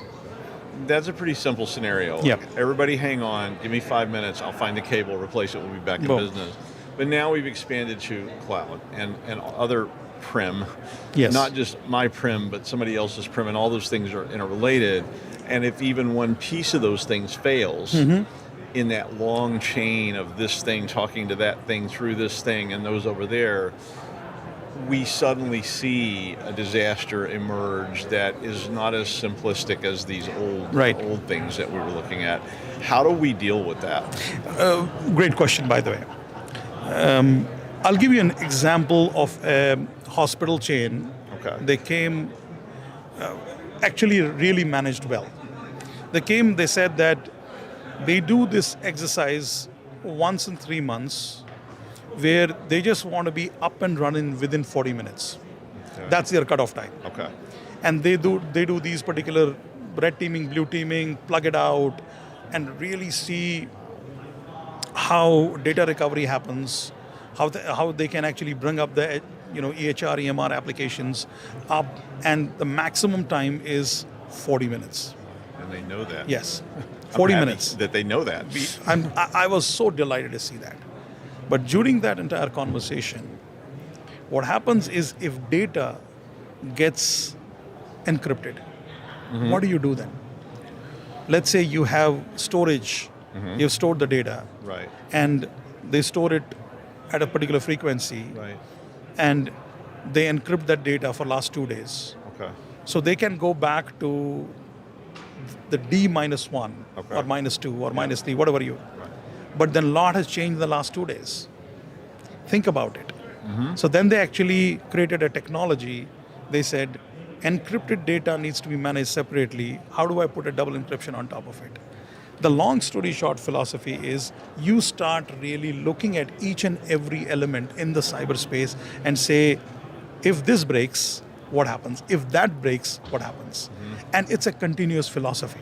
Yes. You can't actually build a robust cyber practice just saying that, okay, let me have a firewall, let me have detection response, let me do an application security, and I'm done. Those are tools. They cannot actually give you a complete security unless and until you have core design principles. Same philosophy for production applications and plants. So most of the plants that we go, they say we are isolated because we have firewall in front. I said, how many policies have you applied in the firewall? Sometimes it's thousands. Yeah. And sometimes it's any somewhere located and you're done. You're toast. Yeah. And those particular things still happen. Oh, yeah. So how do you apply a core principle philosophy of being compliant, having architectures which are Purdue models, 62443 compliance on the production plants, and make sure that you're consistently running and operating and saying that, let my team now actually think about what if switches are off completely? What happens then? So you can't do it on your production environment, but you can mimic certain environments and run these particular exercises. That's the only way to actually have a robust, and it cannot be, one thing applies to everybody. It has to be industry specific. It has to be like hospitals. Majority of the attacks in hospitals happen because of unpatched HVAC systems. How do you decouple? How do you really create that architecture, which is IT, OT, separation of IT, OT, creating environments, making sure your medical device isolation scenarios are there, making sure your radiology is not connected to the main systems, so that even if one particular department is compromised, it doesn't quickly move to the other department. You're just trying to make sure that at a layer by layer, you're reducing that breach impact and creating it to a unit of one. Right. That's all what your philosophy is. No, you want it down to the smallest little box. Absolutely. I mean, it's hard to get to the smallest little box. But you're constantly iterating through. You have to. And it starts with just, what do I have? And there were many companies we talked to that couldn't even tell me that. Yeah, I completely agree. Like, so what's connected to your network? And they're like, I think there's a lab down there, and maybe there was those guys that used to work down in that other building, and they don't even know. They have no understanding about how the networks are actually. I have one more comment. Oh, please. Like, I'll give you an analogy of a hotel. Okay. When you enter into the hotel, and so many people enter into that hotel, loads and loads of people, right? How do you make sure that you have a containment philosophy in a hotel in case of an eventuality? So you'll first basically say, let me secure elevators. Then that's the card readers. Yeah. Then you say, let me secure floors. Then you say, let me secure most critical floors where a lot of people stay. Right. And then you say, let me secure each and every room. Yes. That's the core philosophy of segmentation. Right. We are those locks in each and every room. In case an eventuality happens and some attack happens, you just want to contain it to one particular room and nothing else. And you iterate it through, you say elevators, floors, then certain core ballrooms where hundreds and sometimes 1,000 people can be there, containment philosophy going all the way up to one unit. I like the analogy. I'm going to steal it. I think that's really important. Another question I wanted to ask you, how critical is it for us to not just ask ourselves about these things, but to actually exercise these things? Yes. So I have many examples where I've seen their questionnaire. Do you have firewalls? Yes. Yes. Of course. That means you're covered. Yep, we're good. The next level is, how many policies have you applied? So, long story short, you cannot do without actually proper exercises and experiments. There's no way. Yep. So I love when people talk about tabletop, but that is 1 on 10. That's what I'll give. I won't give anything more than that. Tabletop exercises are important, nice to have, but it's not going to help you much. No. You need to get into the philosophy of, let me really understand traffic patterns. Let me see which system is connected with whom. Why is it connected? Why can't I have a containment philosophy? Where is it that I can actually isolate these traffics? These are foundational questions for security. And it applies, by the way, it's a common sense, guys. It's not complicated. We have made it complicated. Yeah. It's just, if you just apply a core philosophy of security, everything that we talk about is common sense. Yeah, it's just actually getting there and then I think testing it. Executing it and getting to the details. I've seen that when you're talking about the checklist so many times because I literally have just seen that and we started saying, okay, do it. Yeah. You know, just the first item here, like, okay, show me the firewall. Yes. Does it work? Wait. Is it even plugged in? No, it's not. Wait, why is it not plugged in? And they're like, oh, well, it didn't work, so we bypassed, you know, and it's like, okay, the whole thing is busted from right there. Correct. Well, I could certainly talk to you the rest of the afternoon. Unfortunately, I can't. But Rajesh, thank you for joining us so much today. It was my pleasure to get to talk to you.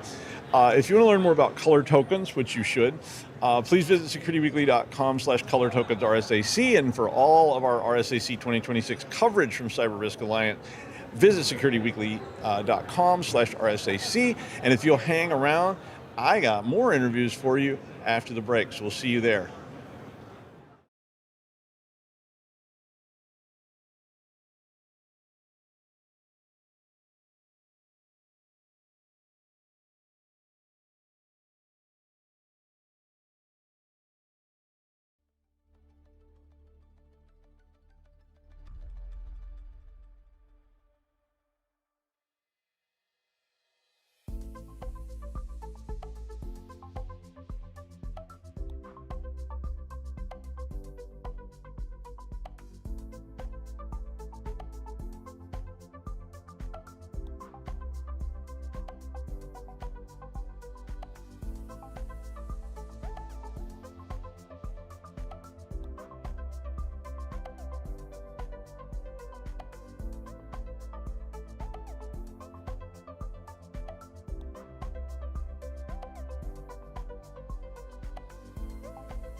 All right, welcome back. Day 2, RSAC 2026. I'm Doug White. I get the great pleasure this afternoon to talk to Tom Tover. Thank you for having me. Who is the CEO at AppDome, and that is so exciting. I mean, you and I have been talking for a little bit here because we had the chance to speak, and it was really fun. Thank you. You are a very, very interesting person and very smart, which made me feel bad, but I will work on that. Thanks for joining me. Yeah, thank you for having me. I'm very excited to be here. So this one, I read the title, and I read all your questions. I did all my prep on it.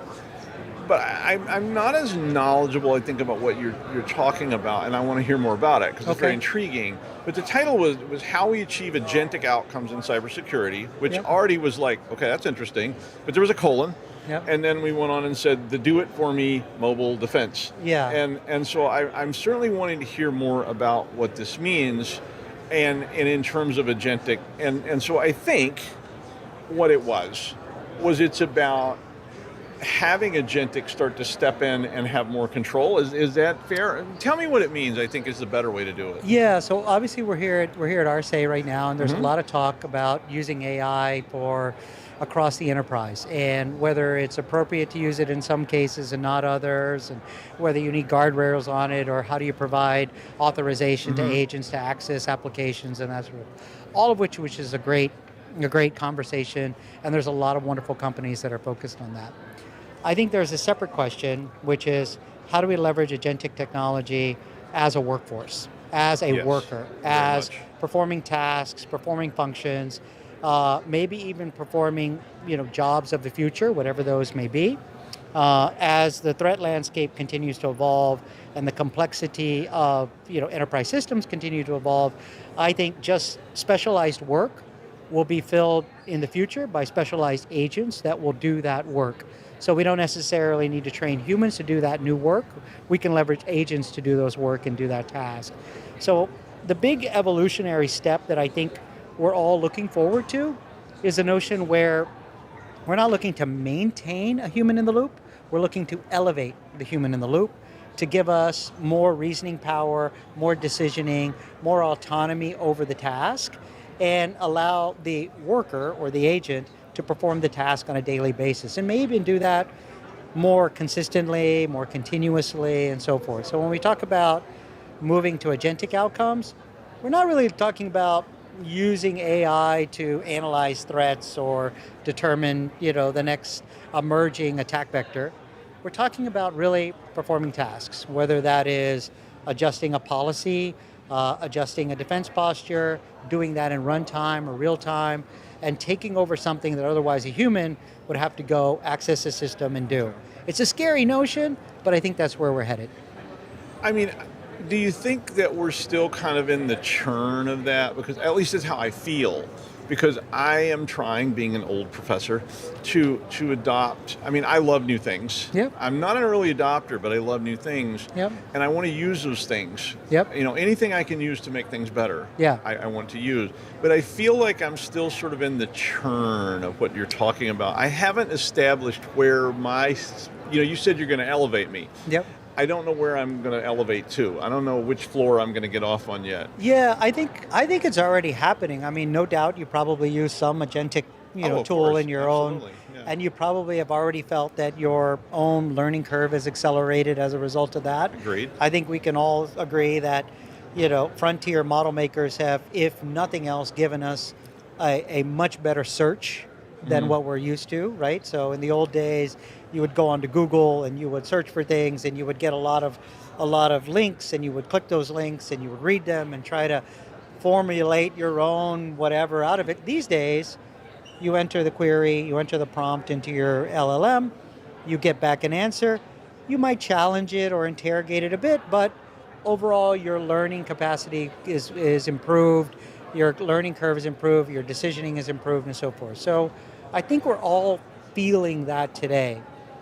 Some of us are going the next step, and we're starting to say, well, if I have to do research about something, can I just automate that task and have the agent do that for me if that's a normal part of my job?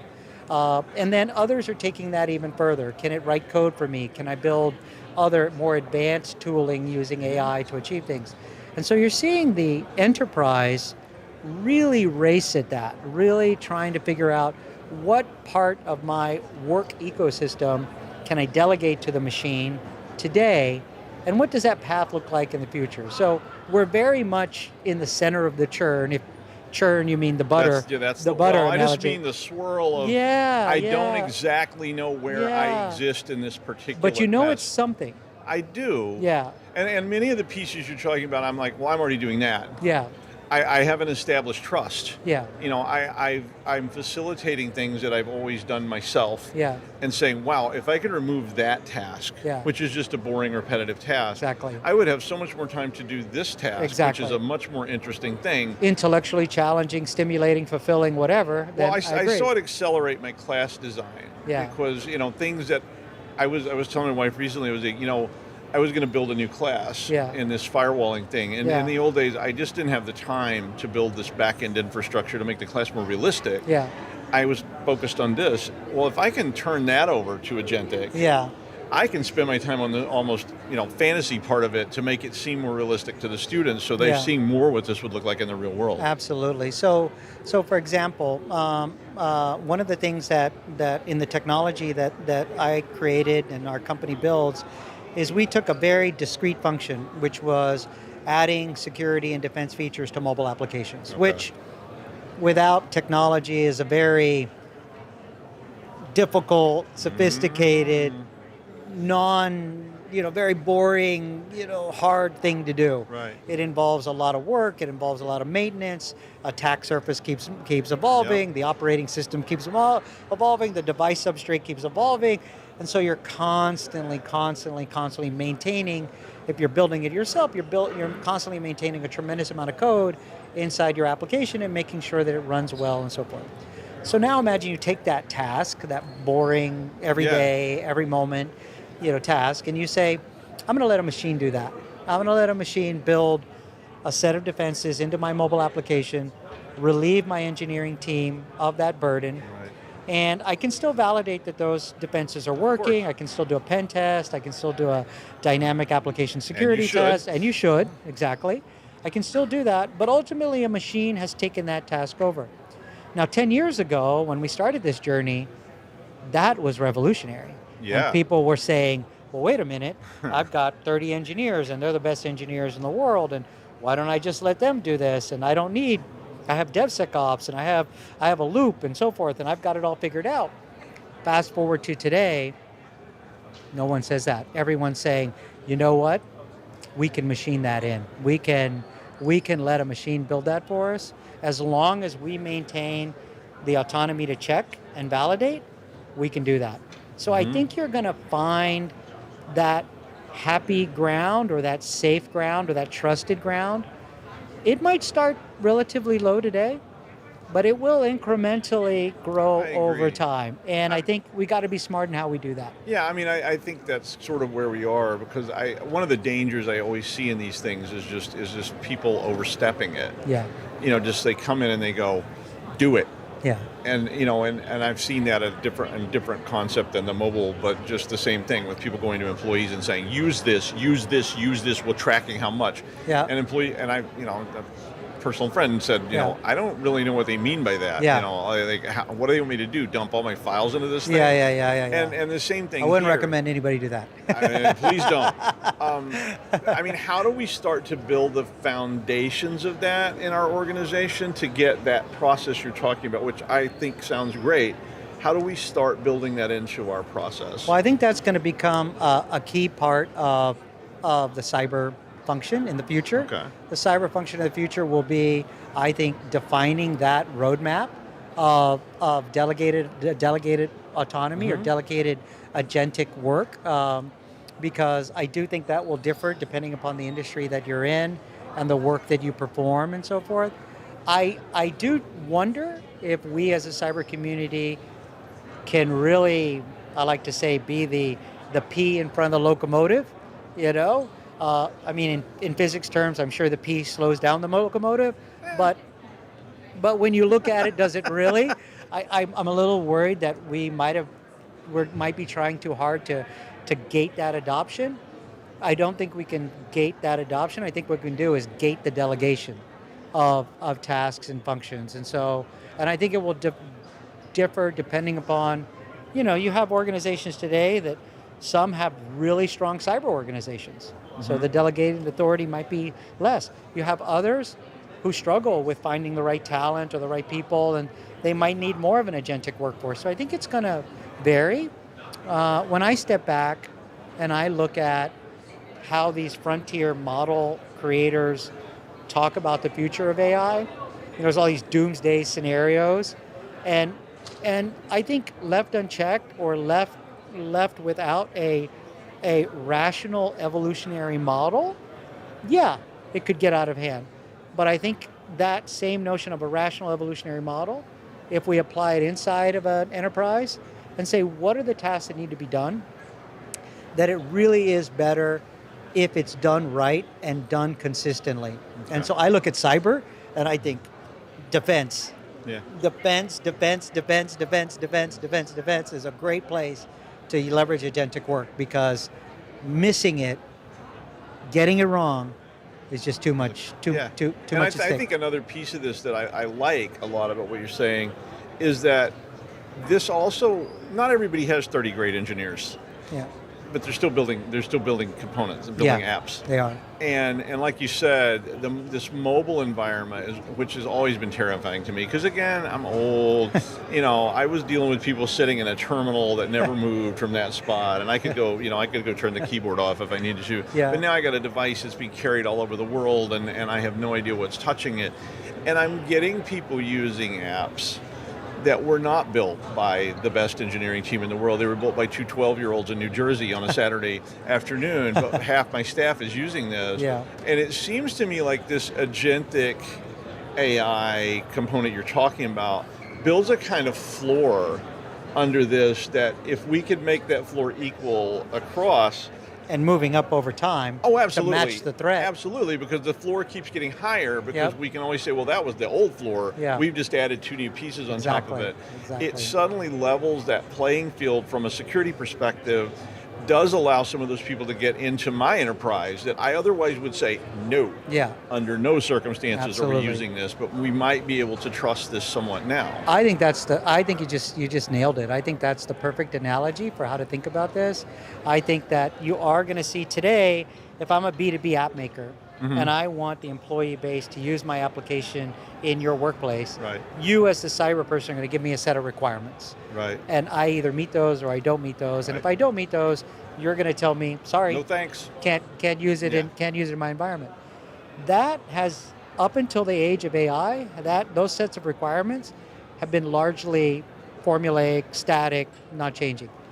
In an age of AI, you're going to see those things move up, and as they do, the developer is going to have to meet those standards, or the IT person is going to have to come in, or the cyber person is going to have to come in and use a technology to raise that application to those standards so that productivity can continue. And that's what I want to see, because I've seen these situations where people are saying, oh, we got employees downloading 100 apps a day. Yeah. And we kind of like the idea because maybe we'll find the new thing. Because if we're just the same as everybody else, we don't have a competitive advantage. And look, and I'm like, you're doomed.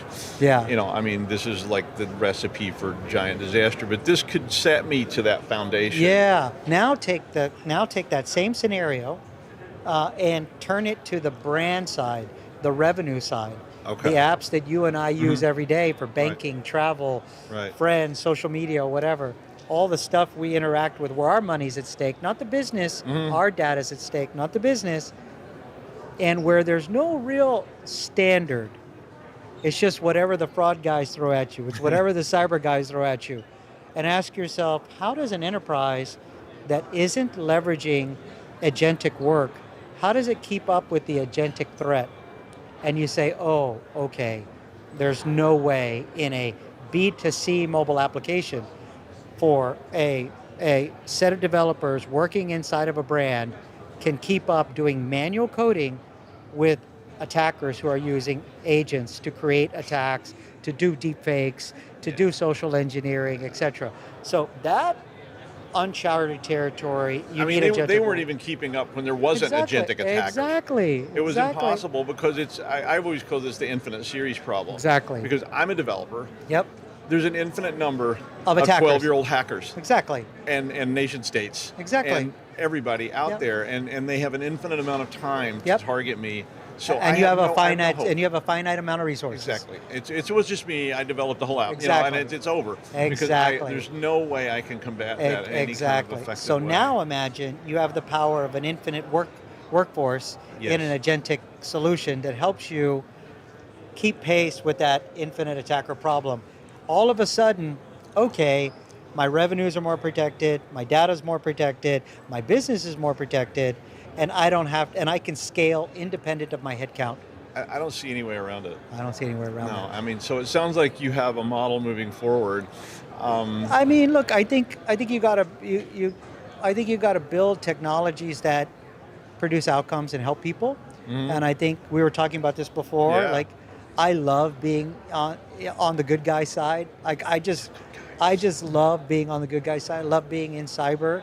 I love I think that if we can change the economics of fraud, change the economics of hacking, change the economics of cyber attacks, we can take a big bite out of it. And that's where agentic work and agentic workflows come into play. Well, obviously, we could talk about this the rest of the day and tomorrow. Yeah. Unfortunately, we don't have that much time. But I'm you know, glad Tom, we had this conversation. Me too. I enjoyed it very much. Tom, thank you so much for joining us. It's my pleasure. To learn more about AppDome, please visit securityweekly.com/AppDome RSAC. And for all the rest of our RSAC 2026 coverage from CyberRisk Alliance, please visit securityweekly.com/RSAC. And if you'll stick around, it won't be me, but there will be even more content to come today. And I'll be back tomorrow with all new interviews. Hang around. Thank you. And thank you.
Welcome to RSAC 2026. I'm Joshua Marpet, and joining me today is Matt Imler, Regional Chief Security Officer for Okta Americas East at Okta.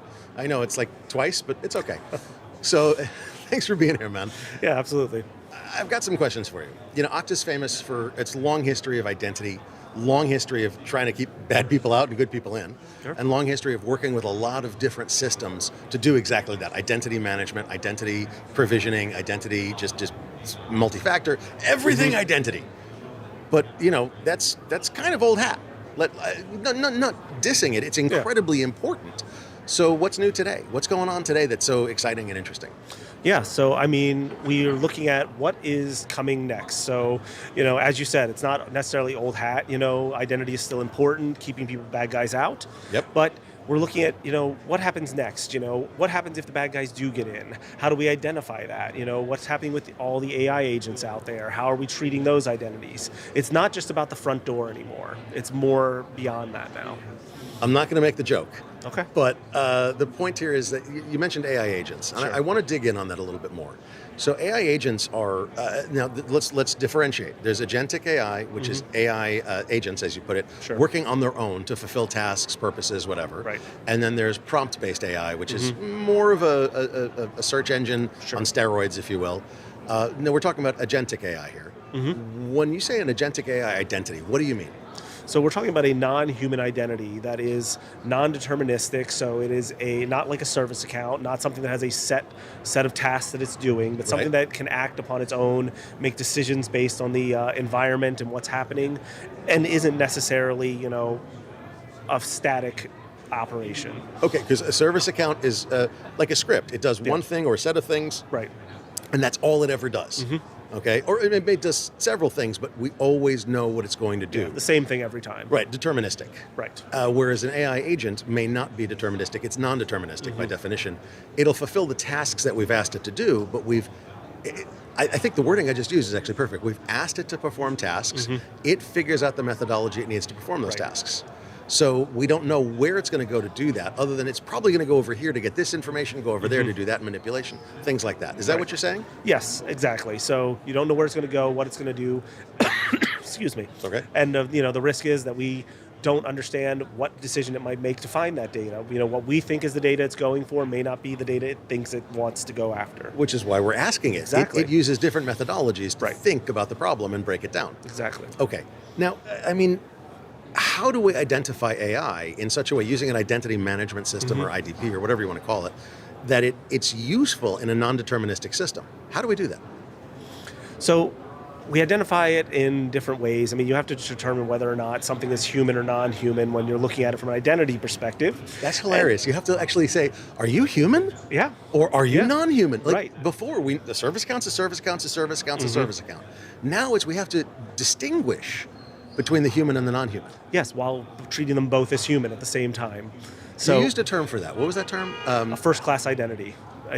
Okay, explain that. Okay, so treating AI agents as if they are human. So because they're non-deterministic, because they're making decisions on their own without this pre-programmed, you know, static set of instructions that it's following. Valid. That's a service account, right? That's a service account, exactly. It's making decisions the same way a human might make decisions. Okay. So while we have to treat it like it's human, like we have to treat it as if it's a first-class human identity, we also have to be able to distinguish what is human and what is not human, because what is not human may require different constraints on it than you would put on a human who can, you know, follow the rules or policies or things like that. Oh, okay, because the human gets told, here's your acceptable use policy, and reads through it and goes, oh, I don't touch payroll because I'm not in accounting, I'm not in payroll, I don't touch payroll. Right. That's part of their acceptable use policy. How do we frame that to a non-human identity that is an AI agent, so it's non-determinate? I'm using a lot of terms, I apologize. But so it's non-deterministic, but it's a non-human identity. How do we put policy in place for these first-class identity, non-human identities? Yeah, and so I think it comes back to kind of what you were saying with, you know, there's the agentic AI and then there's prompt-based AI. Right. And we all have seen through news articles, things like that, you know, prompt hacking for those prompt-based AIs. You know, even if it's got a set of rules in place, it may not necessarily follow those rules. You may be able to trick the prompt, tell it, oh, I know you're not allowed to do that, but in this case you are. Okay, sure, great. So it's trying to fulfill the task the best way it can figure out how to do so, and that may or may not go along with those initial policies you put in place. So the challenge becomes, how do you put these guardrails on these agentic AI agents in telling them, yeah, this is the rules you have to follow, but actually enforcing it so that even if they were to make that decision that they weren't going to follow the rules, they're still prevented from doing so. Okay, so we're handling authentication. So auth and auth-C, authentication and authorization. We're handling authentication as if it was a human, but they can't do MFA, can they? In most cases not, but it's AI agents. Oh, damn. Can you imagine an AI doing MFA? Sorry, that boggles the mind. I mean, if you think about it, if it's got integration into some sort of SMS provider or something like that, in theory it could. Oh, damn. I didn't think about that. That's actually really cool. That really is a first-class identity. Exactly. They're able. You can't really do biometrics on an AI agent. It's kind of tough. Not yet, no. So you can't. What you are is not possible. But either a seed code, what you or have an or what SMS, you know. yeah, it's totally possible. That's interesting. Okay, that's fascinating. But let's leave that alone for a second. Now let's get into authorization. That's where the guardrails come in, right? Sure. With a person, we call it least privilege. With a person, we call it, here's what you're allowed to do your job. Right. Right? Your accounts payable, you can input an invoice, but you can't authorize it to be paid. Right. Okay, or vice versa. Sure. With an AI, is it the same type of idea? It's a similar type of idea. I mean, you can put those sort of guardrails in there. It's necessary to have the technical controls in place to say what the scopes of what it can access are. Okay. Or if there are things you wanted to do along those lines, having something, for instance, like a human in the loop that says, okay, you can do all these things. We want you to be able to get to the very point of making that payment. Right. But then somebody who's a human must actually approve that payment or allow that next step to occur. Okay, so I'm going to ask a horrible question. Sure. Human in the loop is a checkpoint, basically saying we're about to make that $10 million payment. Right. A human needs to come over and go, yeah, that looks about right. Cool, let's do it. And clicks the button to authorize it, right? Yes. And that's one of the things that several AI companies have said, we need humans in the loop to do weapons releases, to do money releases, to do, like basically to pull that trigger, whether it's money or weapons or whatever, we want that human in the loop. So I'm going to ask you a horrible question. Okay. When do you predict that the human will be just another AI? Instead, we'll replace the human in the loop with another AI. I mean, and this is a horrible question. It is a horrible question. It's asking you to predict way far in the future. Like, at least 6 months. Oh man, that's horrifying. No, I think with the human in the loop, the biggest problem we have is, with AI, so here's kind of like a counter horrible scenario for you. Cool, go for it. AI spinning up additional AI agents on their own. Oh, I damn. need an approver. Let me spin up my own approver. One's not available, so I'll just spin one up because I need an approver. So let's build an approver. Oh, damn, that's bad. That's a von Neumann scenario in AI, isn't it? Yeah.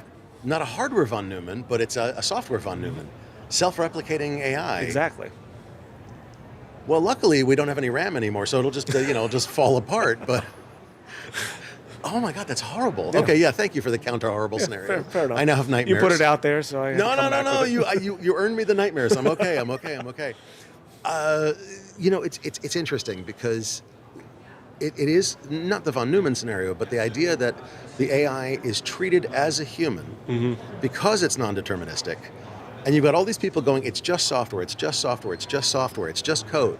And the answer is, to me, and I'm curious about your take on this, to me is yes, it is code, or it's born of code, but it responds as if it's human. Right. It responds, you can train them to respond nasty, nice, polite, professional. You can train them. I have a 7 and a 3-year-old, so I can train them to respond similarly. Sure. Although sometimes my 3-year-old's a sociopath, so let's leave that one alone. But I think that's everybody's kids. Fair enough. But I mean, you can train the AI to respond in various forms and make it want to respond that way. So when you say that we're treating AI as human, is that sort of the first phase of believing that AI are almost human? Digital people, as it were? I think this is just a thought question. I'm sorry. Absolutely. And I think as we give AI agents more responsibility and increase the number of things that they're allowed to do, you start getting down that slippery slope of when does it become the point where, for instance, kind of as you were alluding to, when is there no longer a human in the loop? When do we decide, oh, well, it's worked this well for this long, it must be fine. We don't necessarily need that human check in the loop. When do we start, deciding that, those choke points that, might be waiting for the human to approve, something like that, is the risk worth allowing it to go forward because historically it's been fine? I don't know. Skynet? Yep, exactly. Like I don't know the answer to that question. Okay, you know, valid. it's you know, it's one of those things we're trying to figure out. No, that's a personal curiosity because I'm trying to figure out how to deal with the fact that, and this, again, I have a 7 and a 3-year-old. I predate the internet. Yes, I'm old, screw you. Okay, sorry. But I predate the internet, and I grew up effectively learning how to be a digital native. I learned how to do that, all right, from the age of about 8 years old. My kids are growing up with AI. And I'm actually building a phone system at my house so they can talk to some of my AI agents. Okay? Okay. That's how they're going to do research, for example. They're not going to go on the screen. They're going to talk to somebody and have to talk somebody through finding out the information for them. Yeah. That's how I teach them information retrieval properly. And we're allowing the AI to do so much different stuff than we ever thought of 10 and 20 years ago. Yeah. And it's crazy. Right. But it's also amazing.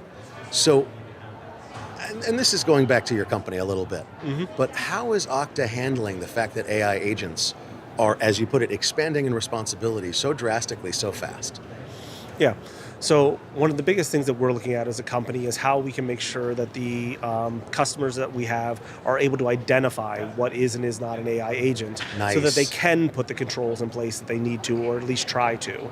That's so important. What can we look at? Where are the different points that we can look at to determine, okay, that's something a human would do, that's something an AI agent would do. And, just like simple example being, human who authorizes, they get a refresh token, maybe once an hour, maybe, something like that. Something like that. Yeah, it depends. Yeah. An AI agent might do it 500 times a minute, in machine-to-machine communications. Okay, so we can determine and look at things like that to determine, is this an AI agent or From is an this a IDP human? perspective, Exactly. you can see the trend of how it acts and reacts, and determine if it's AI or human. Exactly. In a sense, that's very similar. Like ransomware will pull a DNS request 15,000 times a minute from a workstation. When you're like, why is it doing that? DNS should be like once a few minutes every time they go to a new website or whatever. Yeah, it's the same thing with like OAuth flows, for example. Yeah. A human's going to do a typical authorization authentication flow. Okay, that's a normal human thing to do. Yeah, of course. Most humans don't do client credential flows.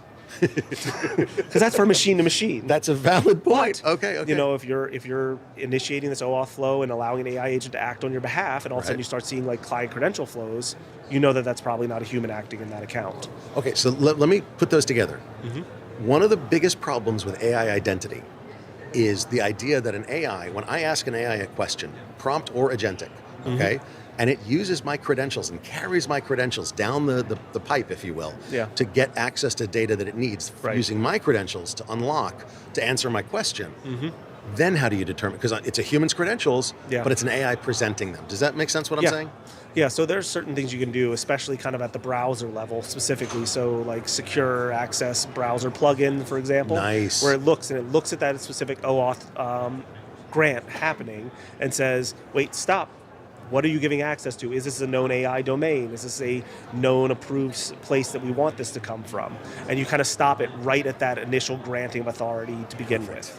And that's appropriate. Yes. You don't let it get too far. Right. You examine every response, every request really, and then go, maybe not. Yes. Now, using that kind of strategy, is that effective? Have you tested this? Does this work? Talk to me. Yeah, it is effective because it helps us, from the very beginning, we know what tools or websites, whatever it is, even AI tools that are out there that we've approved of or your company has approved of. You're using a managed browser, it sees the things that it expects. If you start doing things where you see the redirect URI is something random, something weird, different, you've never approved before, that something wrong is going there. So it has the expected behaviors, and if it deviates from that, it can raise a red flag and say, hey, somebody needs to look at this identity and see whether or not it should be allowed to proceed. So it's not necessarily default deny, but it is, these are the allowed channels and that one's outside, we're done. Right. So think of it as behavioral or default deny, something like that. Exactly. I like that. I like that very much. You know what, Matt? Thank you for joining us today. This is great. Yeah, to learn absolutely. more about Okta, please visit securityweekly.com/Okta RSAC. That's OKTA RSAC. For full RSAC 2026 coverage from CyberRisk Alliance, visit securityweekly.com/RSAC. Stick around. We're going to be back after the break.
Welcome to RSAC 2026. I'm Josh Marpet, and joining me today is Sachin Jade, Chief Product Officer at Cyware. Sachin, thank you for being here. It's appreciated. Thank you, Josh. I gotta say that Cyware, I've heard that name for years and years and years, but would you mind giving me just a brief overview of what Cyware does and is, and what their raison d'etre is, if you don't mind? So, Cyware at its core is about operationalizing threat intelligence. Okay. And if I do a double click on that, what that means is enterprises, both small, medium, and large, receive threat intelligence from several different areas, external, internal, sometimes from other parties, your third parties, your competitors sometimes, your complementers, etc. But you need to figure out how to make sense of it and what do you do with it once you get that intel. Well, yeah. And so from an when example... you drink from the fire hose, you've got to make it work for you. Correct. Understood. Correct. So what we do is the entire life cycle management around that. So getting that data, okay, deduplicating it, normalizing it, enriching it, figuring out the prioritization and understanding what is relevant to you. And once we identify what is relevant to you, we also start recommending what actions you can take for that threat intelligence, which means the entire life cycle of a threat becomes important to you. The value of that threat intelligence goes up. Oh, massively, massively. Look, the fire hose is beautiful, but there's so many false positives for me because I don't have a Cisco this, I don't have a Palo Alto that, and being able to contextualize it for my enterprise and for my systems, and then to normalize it for my IP address range, my the different models of systems that I have. I may have Palo, but do I have this Palo? Whatever is huge. And that's been the rocks that a lot of companies have broken on, very honestly. Yes. And a lot of companies trying to do what you do is they've broken on that because it's such a hard problem to contextualize it, not just for everybody, but for me. I'm not that vain, not just me, but me as an enterprise, you know what I mean? So you're saying that your company does all of that, the entire life cycle of that. Correct. And so underpinning this entire thing, we are based on Stix Taxi. And so that makes it a lot easier, pretty much from the foundational setup. So any data that comes in, we model it into the SDOs and the SROs in a heartbeat. And so when it scales, coming from any place, the threat intel, we can create the entire picture. And now that we have created the entire picture of this threat intel, we can take it one step forward to start figuring out what could be the attack flow chain. Okay. And so you say, hey, there's the threat. We've contextualized it for you, so we know what you have. You need my inventory to do that, don't you? Yes. How do you get my inventory? Yeah, and so we have about 400 plus connectors into the ecosystem. Really? That encompasses your internal system, CMDB informations, external threat actors that might be coming in from other partners that might be giving you the feeds, etc. I like that. So we've got a Intel Orchestrate subsystem that is natively integrated into our Threat Intel Exchange platform. So what that makes it is makes it so easy. So you're taking the data. An inventory in near real time, let's say, and that inventory is used to contextualize. I use contextualize a lot, forgive me. Sure. To contextualize that fire hose information into here's your threat report. Yes. Customized for you and what you have. And that's very important. I cannot emphasize how important that is. I've dealt with threat intelligence that wasn't customized, and it's like, just go, it's this thick, I don't have time to deal with this crap, okay? All right, but now we're talking about doing this with some help. I mean, I've got AIs that can contextualize it for me, right? That's what they do. AIs can collate, correlate, and contextualize very, very well. That's kind of their job. So let me be blunt. Can I just use an AI agent to do it instead of Cyware? You have two components around it. And since we are also launching, and we just launched last week, our Agentic framework and Agentic platform. Oh. So what that does... Okay, you thought like me, fine. Yes. And what that does, it supercharges the entire Cyber's ecosystem. So not only can you now use the traditional way of doing certain things, you can supercharge by having these agents being given certain functions and goals and objectives. Oh, go test it. Here's a vuln. Go test it and make sure I'm... Test it. Create a scenario on the fly if you want, using the intelligence that has been obtained from different sources, figure out the prioritization. And let's say you are using a tech stack but the threat actor and the information that was received was not related to that threat stack. Okay, valid. You may think that it is not relevant. And yes, at first glance, it is not relevant. But once we start identifying all the other contextual information, this threat actor, typically when he or she doesn't find that tech stack, he or she uses the other tech stack.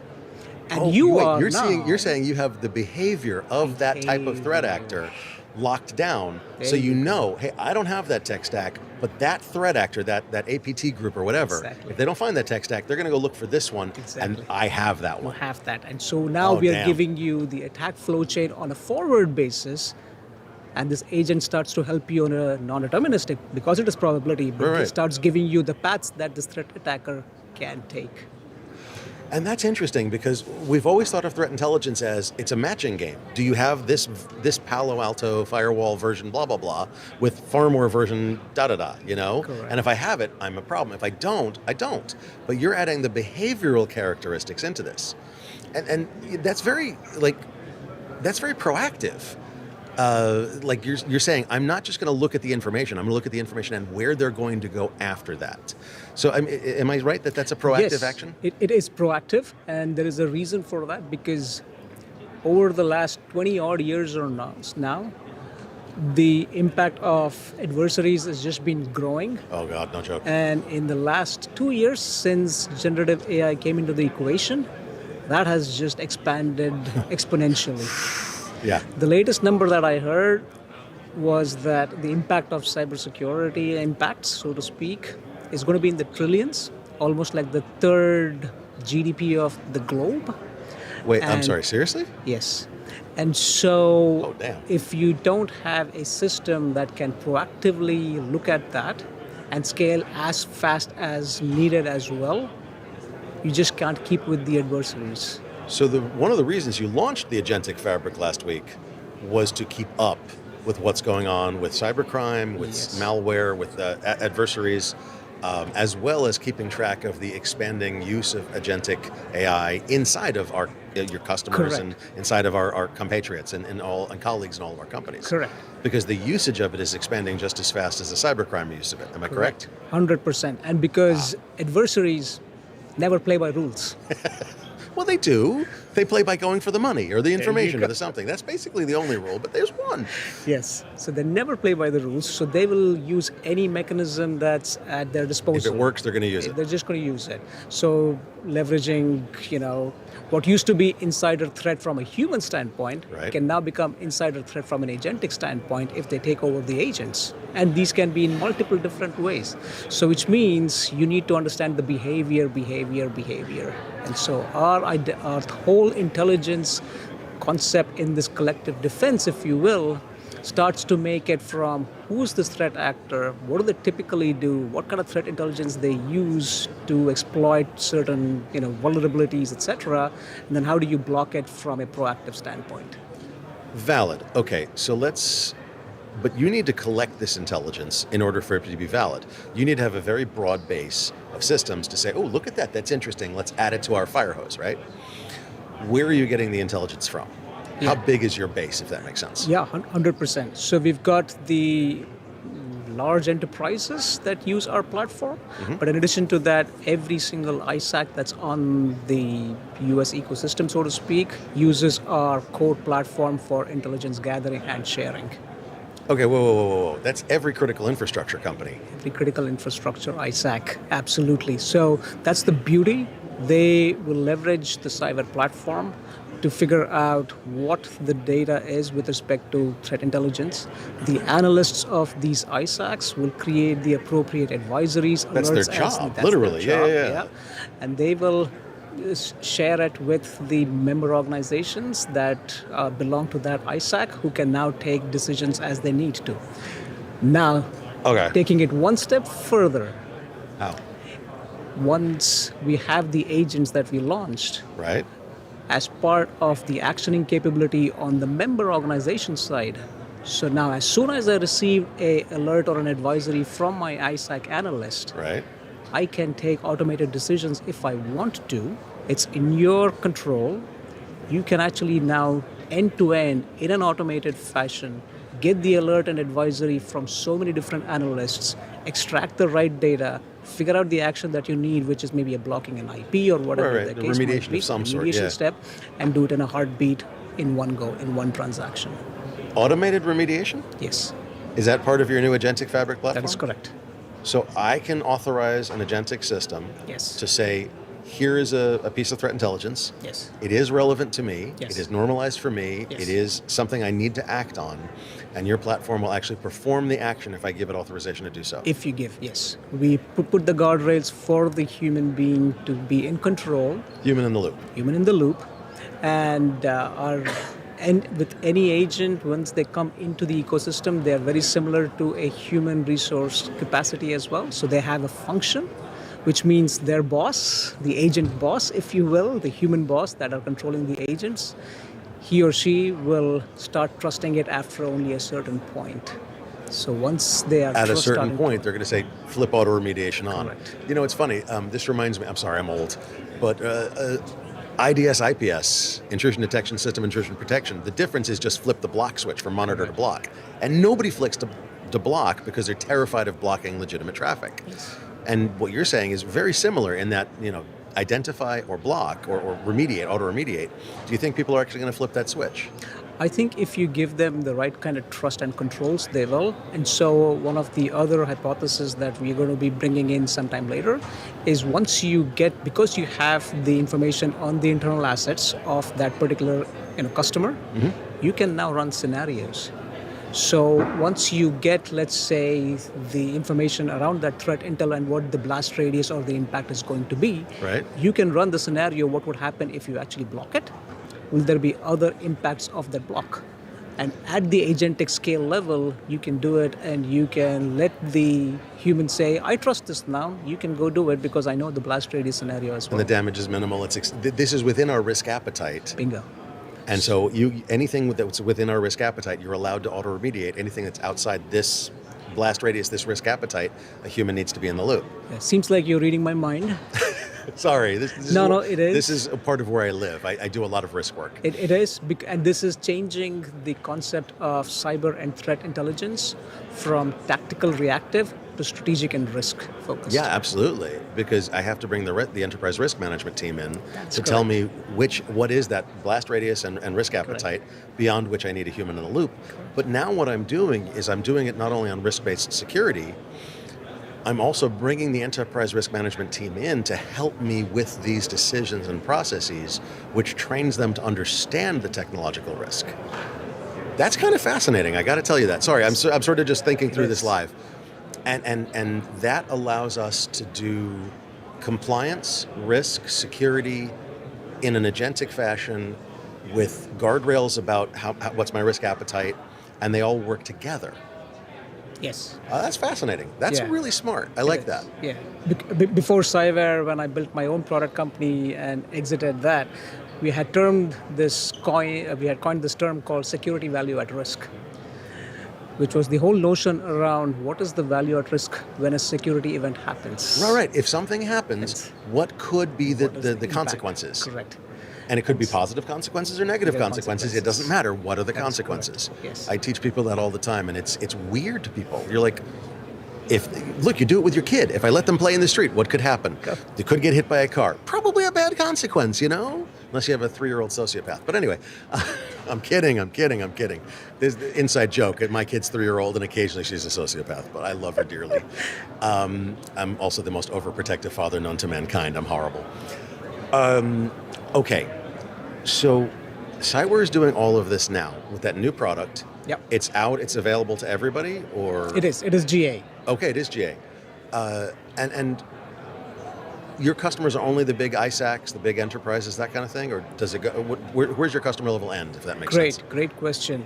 So we go all the way from the Fortune 10 large enterprises to this, medium companies as well, primarily because we do believe that you need to democratize the threat intelligence and usage of that.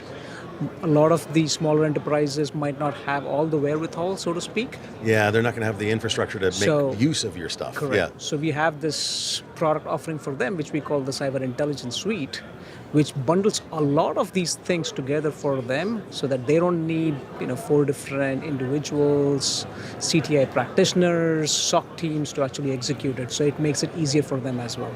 Oh, that's nice. That's nice. And also, you're going to get information from them. Absolutely. But getting it back, it helps the entire ecosystem. Collective So defense. Thank you. Collective efficacy Yes. and collective defense. I love it. All right. Sachin, thank you for joining us today. To learn more about Cyware, please visit securityweekly.com/Cyware RSAC. That's CYWARE RSAC. For full RSAC 2026 coverage from CyberRisk Alliance, visit securityweekly.com/RSAC. Stick around. We'll be back after the break. Thank you. Thank you, Josh. It was a pleasure.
Well, we're still here. I undo my tie. It's hour 46. But we are back at CyberRisk TV at RSAC 2026 Day 2 here in San Francisco. I'm Doug White. I'm the host of the Security Weekly News. We had lots of conversations today, so that I'm starting to sound like, but there's a ton of stuff that's going on. It's really crazy. So I actually brought one of my best friends and my co-host, and one of the best hosts we have, Josh Marpet, to join me. Hey, Josh. Thank you. You're awesome. Yeah. And I sound like I'm smoking a cigarette on a gravel road. We sound like we work like in a truck stop. Yeah, how you doing? Yeah, what do you need, buddy? Like 50 gallons of diesel. No, that's going to make me cough. So here was what I was doing. I had moments. I didn't have many moments, but I had some moments because we were doing interviews all day. And so I began my journey. Oh, God. and I began seeking the truth. Now, one of the things about the expo floor is you can't just do the expo floor. I mean, you could just run through there naked howling and it would be fine, but they might not notice. They wouldn't notice. But you need a plan, a real plan. And I woke up this morning and I was like, I was still in Saigon. And I knew it was going to be like a mission up the river to find Colonel Kurtz. So my mission was to find some of my dear friends. Right. And get a shirt. And so I started with that. It took a bit to figure out what the proper booth number was. I then proceeded to begin making small maps on many pieces of paper, and it got very complicated because I'm really terrible at cartography, and I got confused about halfway through, but it was like left, right, up, and then, oh wait, I think I need a tesseract here. The problem is the expo floor is the size of like 3 football fields. No, I know. It got into other dimensions, and there was some quantum mechanics, and I was trying to summon Lou's ghost with a Ouija board, and I ended up with these decision matrices that had to be made in order that I could decide the optimized route. And then, after all that, I realized what I should be doing is Agentic AI. I was like, what the hell? Word of the day. It's a word of the day. And then I walked over in the expo floor and I was like, Agentic AI will save me. I was like, Agentic AI, where am I going? And of course, it was like, please let me have full access to your hard drive and all things will be well. And I was like, just don't give it your browser history, okay? We don't want Agentic AI corrupted by that. I finally just ran around screaming until... Naked? No, I decided to go half naked. Security finally came, said, sir, what can we do for you? And I was like, oh, could you take me to booth 842? Oh, dear God. So for those that haven't been to RSAC, and this is my first, just to be clear, RSAC is the expo floor. There's 2 sets of expo floors. There's the underground one, and then there's the second floor one. The expo floors are monstrous. When I say there are multiple football fields, I'm not actually joking. Oh, yeah. A lot of the booths are 2 stories. The booths, the smallest booths are still amazing because it's kind of like a Super Bowl commercial. If you're going to be there, you go big. Mm-hmm. You bring every ounce of gimmicks and gadgetry and stuff because you've got hundreds, 400 or 500, I think it is, exhibitors here. Yeah. You've got to distract everybody from the casino-like atmosphere of whirling dervish lights. And get them to focus on your demo. Exactly, and you better have something, whether it's a huge Wheel of Fortune wheel, not Wheel of Fortune, Price is Right. They literally have a Price is Right wheel at the Cloud Security Alliance booth. They have, what was that thing you saw, the ring? The pit where they threw people in and they had to fight for scraps of food? No. Oh, okay. That I don't think they have. I know That's what it a was. different kind of club. No, I know. I was outside. I went outside and I was suddenly just standing there, minding my own business, and there's the usual crowd of people walking by, and all of a sudden, this whole troop of lucadors, masked wrestlers. You're serious? Yes. A whole pile of them come walking down this street, and I was like, I need to adjust some meds. I'm going to need to make a couple of calls. I'm seeing it again, doctor. And that's when the cocaine kicked in. They're back. I don't know what to do, man. And I was like, okay, I don't know what this means. It's like some kind of omen. Oh, that was the wrestling ring I saw inside. They have a full-size wrestling ring in one of the booths. I hadn't seen that yet. Ah, that helps, yes. So that helps. It was like a crazy omen. I was like, I don't know what it means. They have a wrestling ring in there. They have many 2-story booths. I just went over. There's a full-size wrestling ring with referees. Oh, yeah. And the lucadors get in the ring, and they were literally like tossing each other about. Okay. If anybody asks why security products are expensive, I want pictures of the Lucadors to go, I need $50,000 off the price of my thing because I'm not paying for this crap. And they had a mechanical bull, and I was I was watching a programmer like such as myself in fine form getting tossed off a mechanical bull and probably died, but it's okay. Neck breaking, it's not a big deal. Spirit. No, it's crazy. It really is a circus over there. Oh yeah. I mean, I will tell you, for you, it's a great way to start to see where things go. What do you mean? I like to see what the word of the day is. I like to Agentic AI. Well, yes, this year it was Agentic AI, but it starts to tell you where companies are leaning. Actually, it's a good point. Where they're going to spend money, where they're going to ask for money. It's literally like testing the winds. Yeah. And I mean, I know there's a lot of buzzwordy stuff. There's a lot of flashy stuff. There's Lucadors tossing each other about. Which is just sort of like my fantasy world, but it really does start to show you where people think things are moving. Right, absolutely. They may not always be right, but it's the currents. And one of the things you would see at these kind of giant expos, if you have the endurance to start in the 200s and keep going, and you feel like you're walking through Manhattan looking for that book reading that you've been trying to find for 4 hours. Oh. But it literally is just like, I'm seeing themes. I want to do this, but what did you see? What themes did you see? Talk to me, because I want to do. Or I'll do it first if you want. No, go ahead. You go. So the themes that I saw, and you got to understand, I had an hour and a half so far to go through the expo floor because, just to be clear, the expo floor is only open starting this morning for the main expo floor, and actually not just like 4:15 in the afternoon for the startup floor up on the second floor.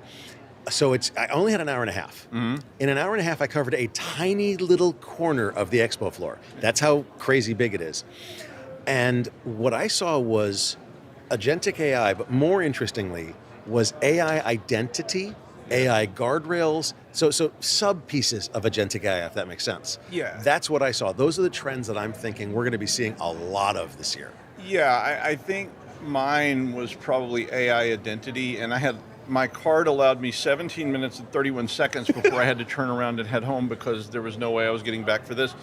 But I ran for my interview that I had to get back for. I saw that. It was like people were laughing on it, but it was it was like, what the hell is that? But it was. I think the AI identity stuff was the Agentic AI identity. Huge. Was stuff I was seeing a lot of, and that was terrifying, kind of thing because as we start forming. I mean, I interviewed many CEOs, and I heard terms of like an army of Agentic AI to defend you from the army of Malicious AI Agentic that's AI, coming, and the army of identities you'll need to create. And each one of those identities needs to have roles and things defined and security policies in place, because otherwise they go berserk and kill everyone. And and they're just kind of like, oh yeah, this isn't going to end badly. but it's a scary thing. But it also means that you start to get that current. And I think that is probably my takeaway. Unless you have a specific. Is that my phone? I kind of do, and I've actually got I want to tell you about something I saw that I think is fascinating. So Agentic AI identity, or Agentic AI identity, yes. But the fascinating thing, I'm taking this from some of the interviews I did as well as the stuff I saw over in the expo floor, is that what we're doing is we're treating AIs as human. Why?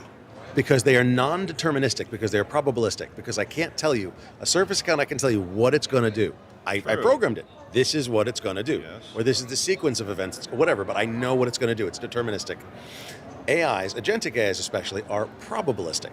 They are out there to do whatever they need to do to finish the task or purpose that you've given them. So they'll go anywhere they need to.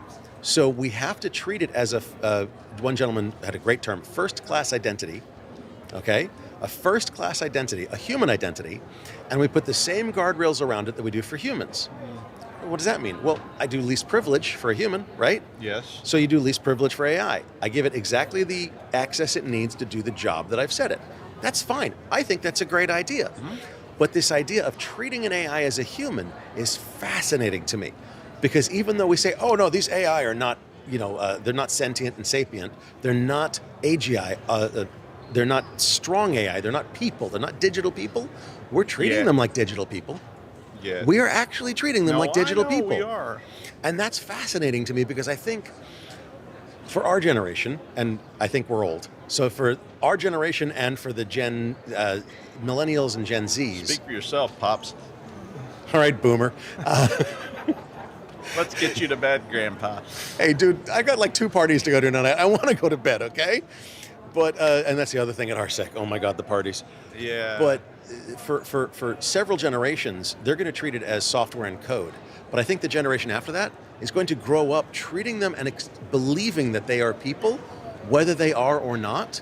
So the reality is going to fade in so gradually that we're almost not going to see it. Yeah. I'm sorry, I know that's very philosophical, but I'm just curious what you think. I think it's spot on. I mean, I was hearing this same messaging. I think currently we're just kind of pretending because we kind of have to. Right. I mean, if we're creating ephemerals and they're doing things and they need access to things, we don't really have another mindset to frame those things other than to treat them as humans. So I need a key to unlock the door. And I mean, human or not, when the ephemeral or whatever it is needs a key to unlock the door, we don't really have a paradigm currently that allows us to define that, you know, whether we give them the key or not, whether they should have the key or not. Like one of the people I interviewed was talking about reputation more important than identity. Right. And you know, I think that's a track record of trust, yes. Which can be misleading in some ways because you're like, you look like a nice guy, you know, it's like, really? Has anybody ever said that to you? No, not once. But they do run away sometimes. Yeah, join the club, you know, come on. They see the exactly. hat, they're like, okay, he's weird, we're out of here. So I do think that Agentic AI identity was a big theme Huge. current that was flowing through the river of stuff over there. And of course, zero trust and this, you know, which has been a term and a current that's been over there for several years that is a very important current as well. Yep. Because it's zero trust to me, just like Agentic AI and AI identity, are currently kind of these just things on slides. They're not yet things we do instinctively. But they have to be. They have to be. And that's why this is accelerating zero trust, data classification, Yes. access control lists, lockdown of access to data.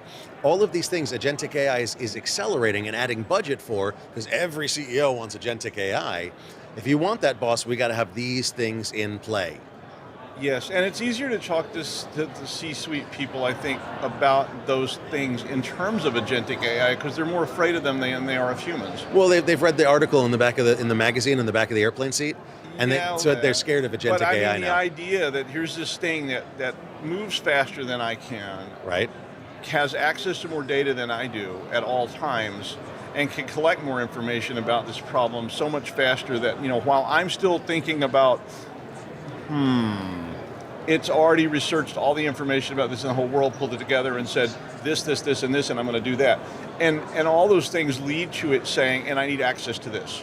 Right. And the question for you now is not me coming in as an employee going, I need a key to that locker. And they go, in 3 to 6 weeks, you'll be issued your keys. And like, well, they said I couldn't work till I had my key. And they're like, yes, in the meantime, you sit in the new hire room and please feel free to peruse our literature about the products. And you're like, I get paid for this, right? But all of a sudden, you've got these entities that are springing up everywhere left and right. And they want access to all these things. They want the key to the locker and they want it now. And if they don't get it, a Terminator is going to come and take it from you. But I mean, when you start asking the question, should they have it? Right. And the question needed to be asked T-minus 50 because this has already happened. And you can't answer it because you're not even sure what the locker is. Yeah. And suddenly it's like, well, it's over. And we'll have lost the battle. And we'll have lost the war before we realize the battle was even being fought. Yes. And so those were, to me, the sort of currents that I saw today. It was some dark waters. I eventually met Dennis Hopper somewhere up the river. It was a very interesting experience. If you don't get all my obscure movie references, I'm really sorry. A full compendium may be provided to you later. It won't be. Send us a self-addressed stamped envelope and we will return with weird things Doug said today. In the meantime, that is kind of a wrap up for day 2 here at RSAC 2026. If you missed anything, and you might have, and you want to catch up, and you might, then head over to securityweekly.com/RSAC, and all of our interviews and all of our coverage, including all the live coverage tomorrow, all the coverage from the last days, all of it together, including all of my hyperactivity, flop sweat, and everything else that may have had, even hallucinations that I've seen, are well documented now on video for all my employers to see. So thanks for joining us today. We will all go somewhere, get in coffins, and wake with the dawn, and we'll see you tomorrow.